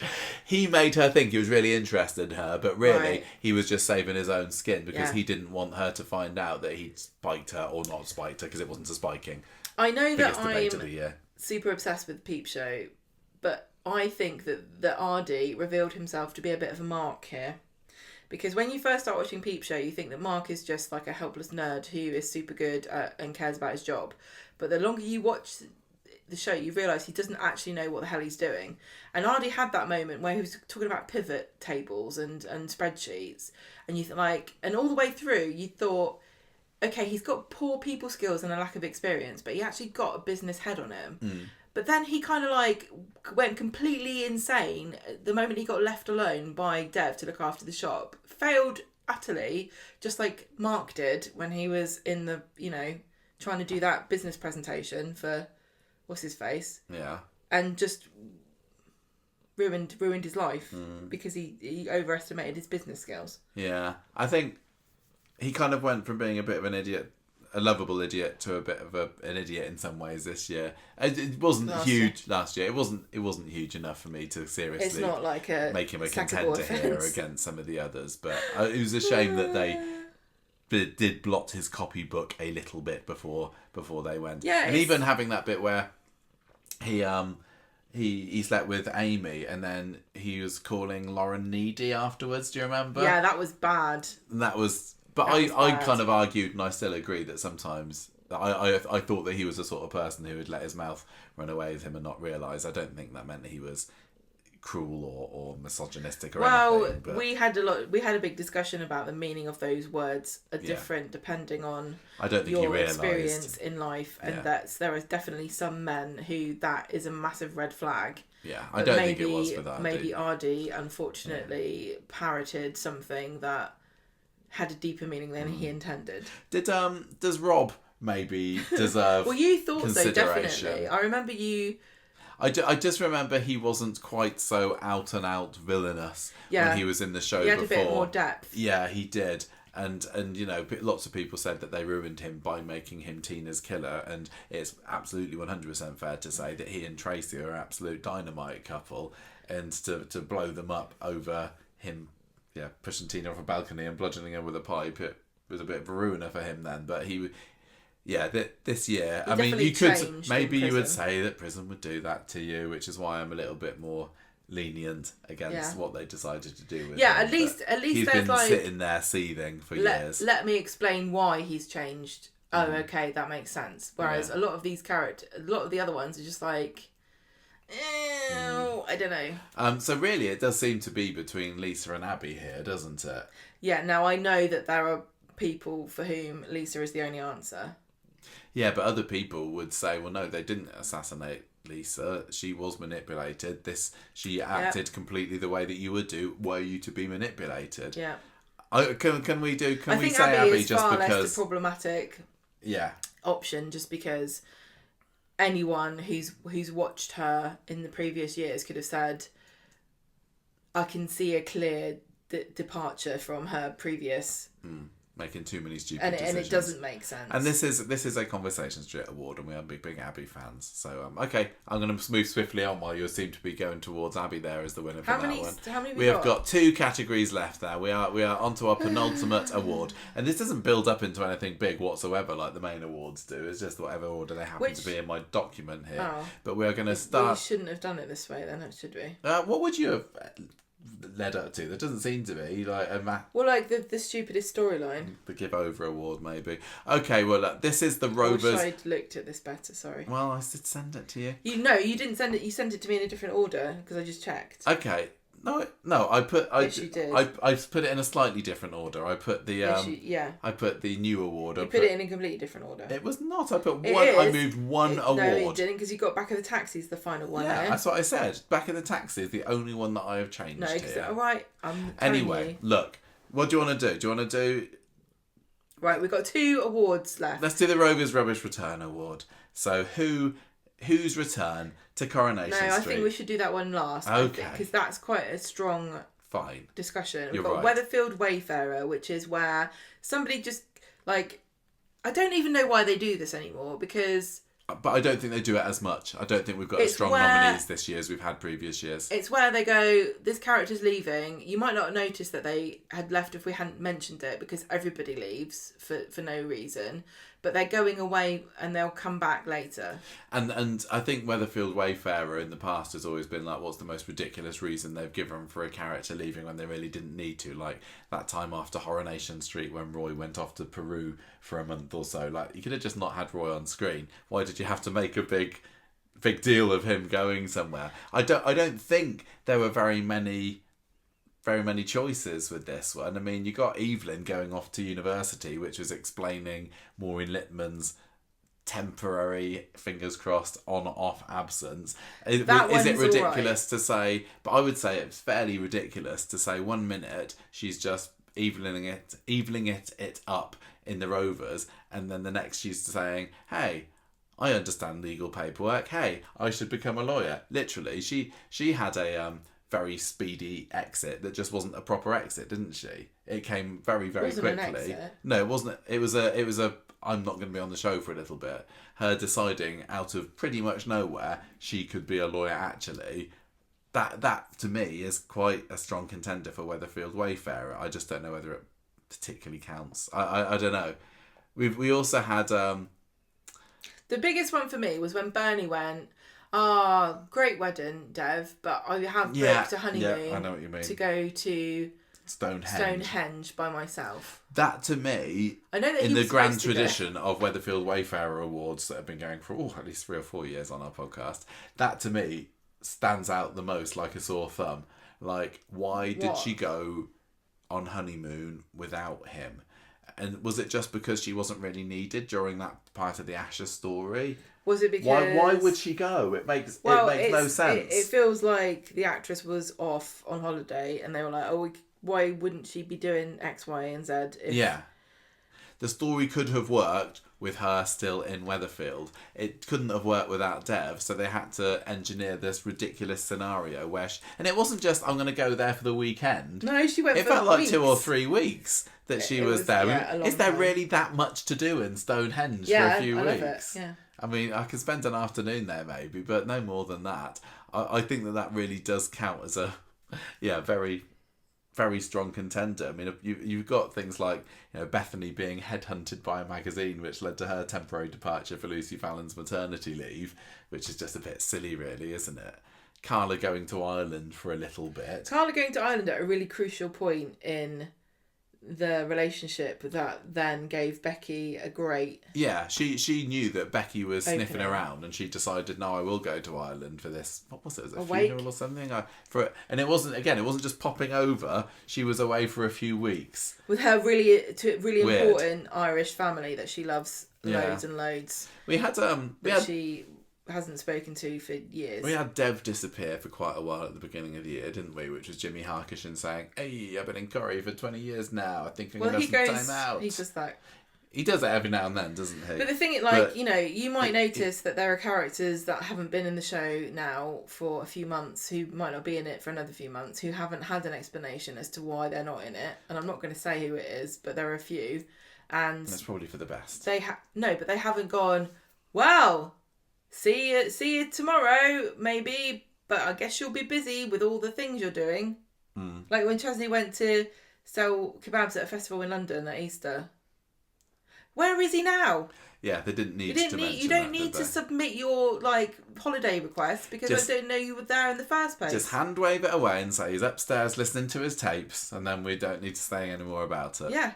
I think it's Bernie and the honeymoon, isn't it? I don't think there's really enough competition from any of the other nominees here. they're all fairly tame this year. They are. There's been I really genuinely think this just that baffled Coronation me. Street needs to just not bother telling us where somebody's gone. Yeah, I want to be able to retire this award because Corrie don't do it anymore. It's like, oh, what's that? It's a phone call. You can't make it to my wedding. It is. Character that hasn't been in it for 20 years. Oh, understandable. Yeah, just don't mention it. Don't don't draw bring it up, attention it's to pointless. yourself, Corrie. Okay, well let's finish with the Rovers Rubbish Return Award then. Where, well, I mean, that's what it says on the tin, really, doesn't it? Whose return to Coronation Street in 2025 didn't match the hype that we were hoping for. Just didn't do a good job. Was the character not as much as fun as we'd remembered them? They had changed personality too much.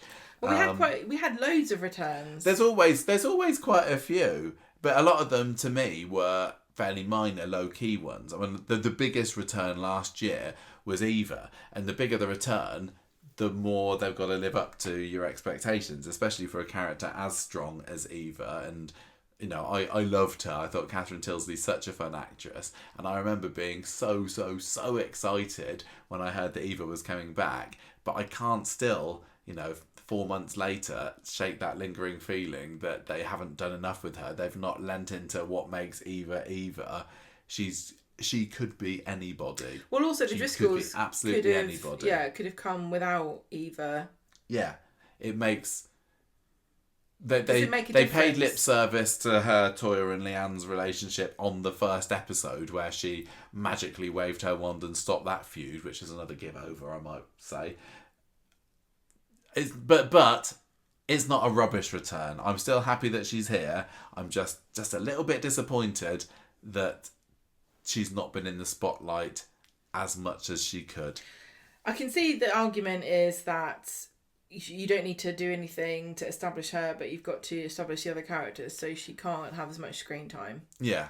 The Driscolls, she's been like the bottom of the part, well, apart from Molly, I suppose, and Susie. But does Susie get a Rover's Rubbish return because she's a little bit... No, because she was a bait, you know. Yeah, no, she doesn't count at all. I mean... I think I'm surprised that you're not coming out the gate with Julie, because you were so happy when Julie was announced. Both were. But then when you found out she was going to die, you were furious. I was fuming. Furious. But I really loved watching her, and even though the trajectory that the storyline was on, i.e. her imminent demise, was very disappointing, I loved the moments that she was on scene. I loved screen. I loved her rekindling of the romance with Brian, as tragic as it was. I loved her fashion. I loved the advice that she was giving to Todd about Theo, as ill-advised as it was. I loved the scene where she opened up the money from Daisy and Daisy's dramatic flit to Barley. I really loved what little we had, so I couldn't hand on heart say that was a rubbish return. I would be more leaning towards somebody like Gail wasn't great at Christmas, but it wasn't really a return, it was more of a cameo, wasn't it? Not Jason, he was quite fun. I would say James. James is a rubbish return, isn't it? It's pointless.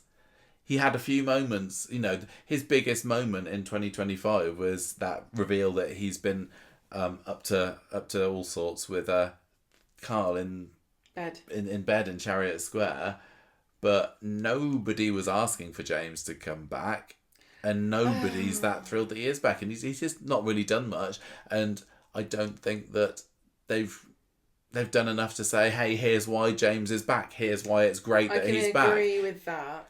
But he was always a bit of a flub of a character, wasn't he? He was a nice kid, but you know, he was harmless and just a bit. Oh, James. He's a bit wet. And he was a bit wet, and sensitive. Lovely. I mean, I'm also a bit wet. One might suggest. You would definitely collapse dead if you tried to play football. But you weren't trying to be a professional football player. This could have been the opportunity to say, he's back, all new James, and he is different. Yeah, he is. He's nothing like the old James, but he's equally not as exciting. I don't find him engaging in the slightest. I'm really sorry, Jason Calendar. Oh my God. Look, I like James because he strengthens the Bailey boys, and Does he really? Yes, he does. Or does he just add to them? Yeah. Both. I like the idea of them being a strong family unit of just all men. I thought that there was glimmers of something exciting for James when Dee Dee was going to have that secret christening.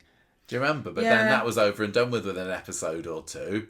James finds out about it. I would really like to get more into why James is so anti-religion. Because obviously it's to do with his background of feeling rejected because he could never tell his dad he was gay, and then when he did, his dad didn't like it because he harboured these beliefs, even though his mum didn't, and they were both religious to a certain extent. To a little extent, to some extent. But it just feels like a real unspoken opportunity to have some kind of conversation between James and Theo and Todd, maybe just James and Todd, about religion and homosexuality and shame, and the fact that Theo's gone through conversion therapy and James is rejecting religion, and Todd's never liked it, but maybe there's something to it that because of Billy, I don't know, that like it's such a shame that Billy's dead because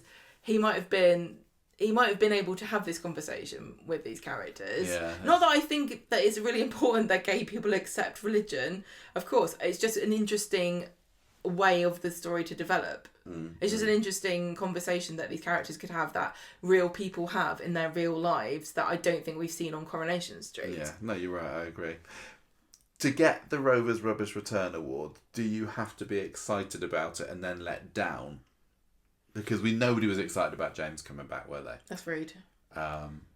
So then it wasn't as big a letdown as if it were a big character that just didn't live up to our expectations. Because you could say that Rob, when we found out, we were in the room at that press day a year and a half ago when it was announced, hey, Rob Donovan's coming back, and it was like but it wasn't a terrible return. It wasn't a terrible return. It was a real mixed bag. It had the stupid flip over the stairwell. It had him not being as layered as he had been. I wouldn't say it was rubbish. I still kind of enjoyed it, but I maybe wanted a little bit more. I did like how they had a few scenes with him and Tracy, and like Tracy smuggling him into the house. Yeah. Doran was a bit of a rubbish return, wasn't he? As I say, but I don't know what I was expecting for Doran. Child. No, what was I expecting for Doran? More scenes of him wittering on. Yeah, interjections, and we didn't get that, but that's fine at the end of the day.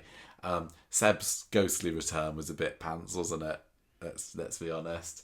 Because at that stage we had seen a fair number of Corrie ghosts, and it was just like, what, another one? And it wasn't even done in a different way, like... No, it was just another ghost. It was a PTSD ghost. They did have him at one point where he was like, Abby was picturing Mason bleeding out, and then they looked and it was Seb's face. It was slightly different, but I don't feel... Like, some years there were just some, like, this is really naff. Why did they had wasted potential here. And I wouldn't say none of this is offensively wasted potential. So I would say that James should probably get this one. Oh, I feel bad for James. Do you? I do really want to like him. I do. Is there going to be a but at the end of this, or? I never want to dislike any characters. I want to love them all. I if there was if this was a show where all characters were A or even S rank, brilliant. But James has been in it nearly a year now, and I'm still very blah about him, unfortunately. Do you think that James and Todd will end up together? It's just, the thing is that they're... It seems like too much of an age gap, but I suppose he was with Billy. There are a limited number of gay characters, and Coronation Street wants people to be together in relationships. So if he's not going to date Todd, then he's got to get out. You know what I mean? I would really love Todd and Sean to get back together. I cannot see. James putting up with Sean. No, that would not work whatsoever. I think it's really sad how Sean has not been allowed a decent long term. I mean, we had Mark as the closest, didn't we? It's funny because like there is this kind of unspoken rule on Coronation Street that you have to be in a relationship if you want screen time, and Sean definitely demonstrates that, because where is he? But even though he's working at two places, and I'm not the kind of person who's like, you have to justify yourself by being in a relationship. Otherwise, I don't think that, but I know that Corrie does. So sometimes. What are we going for, Gemma? I'm gonna let you. I'm pushing for James. I'm sorry, I'm pushing for James. They could have used this as an opportunity to springboard him off into an exciting new direction. I think the funny thing is that he is so radically different from the previous iteration of James, but for no purpose. I would have almost liked for him to be a little bit more, Jerry Boothish as the old James was, a bit soppy and a bit. I can't see the old James having sneaky. No. Chariot Square sex with Carl. No. I can't see the old James having fights with Dee Dee over a baby, over baby and parentage, and also scurrying up to Theo when he comes around to threaten him because they had that I can't see the old James doing that.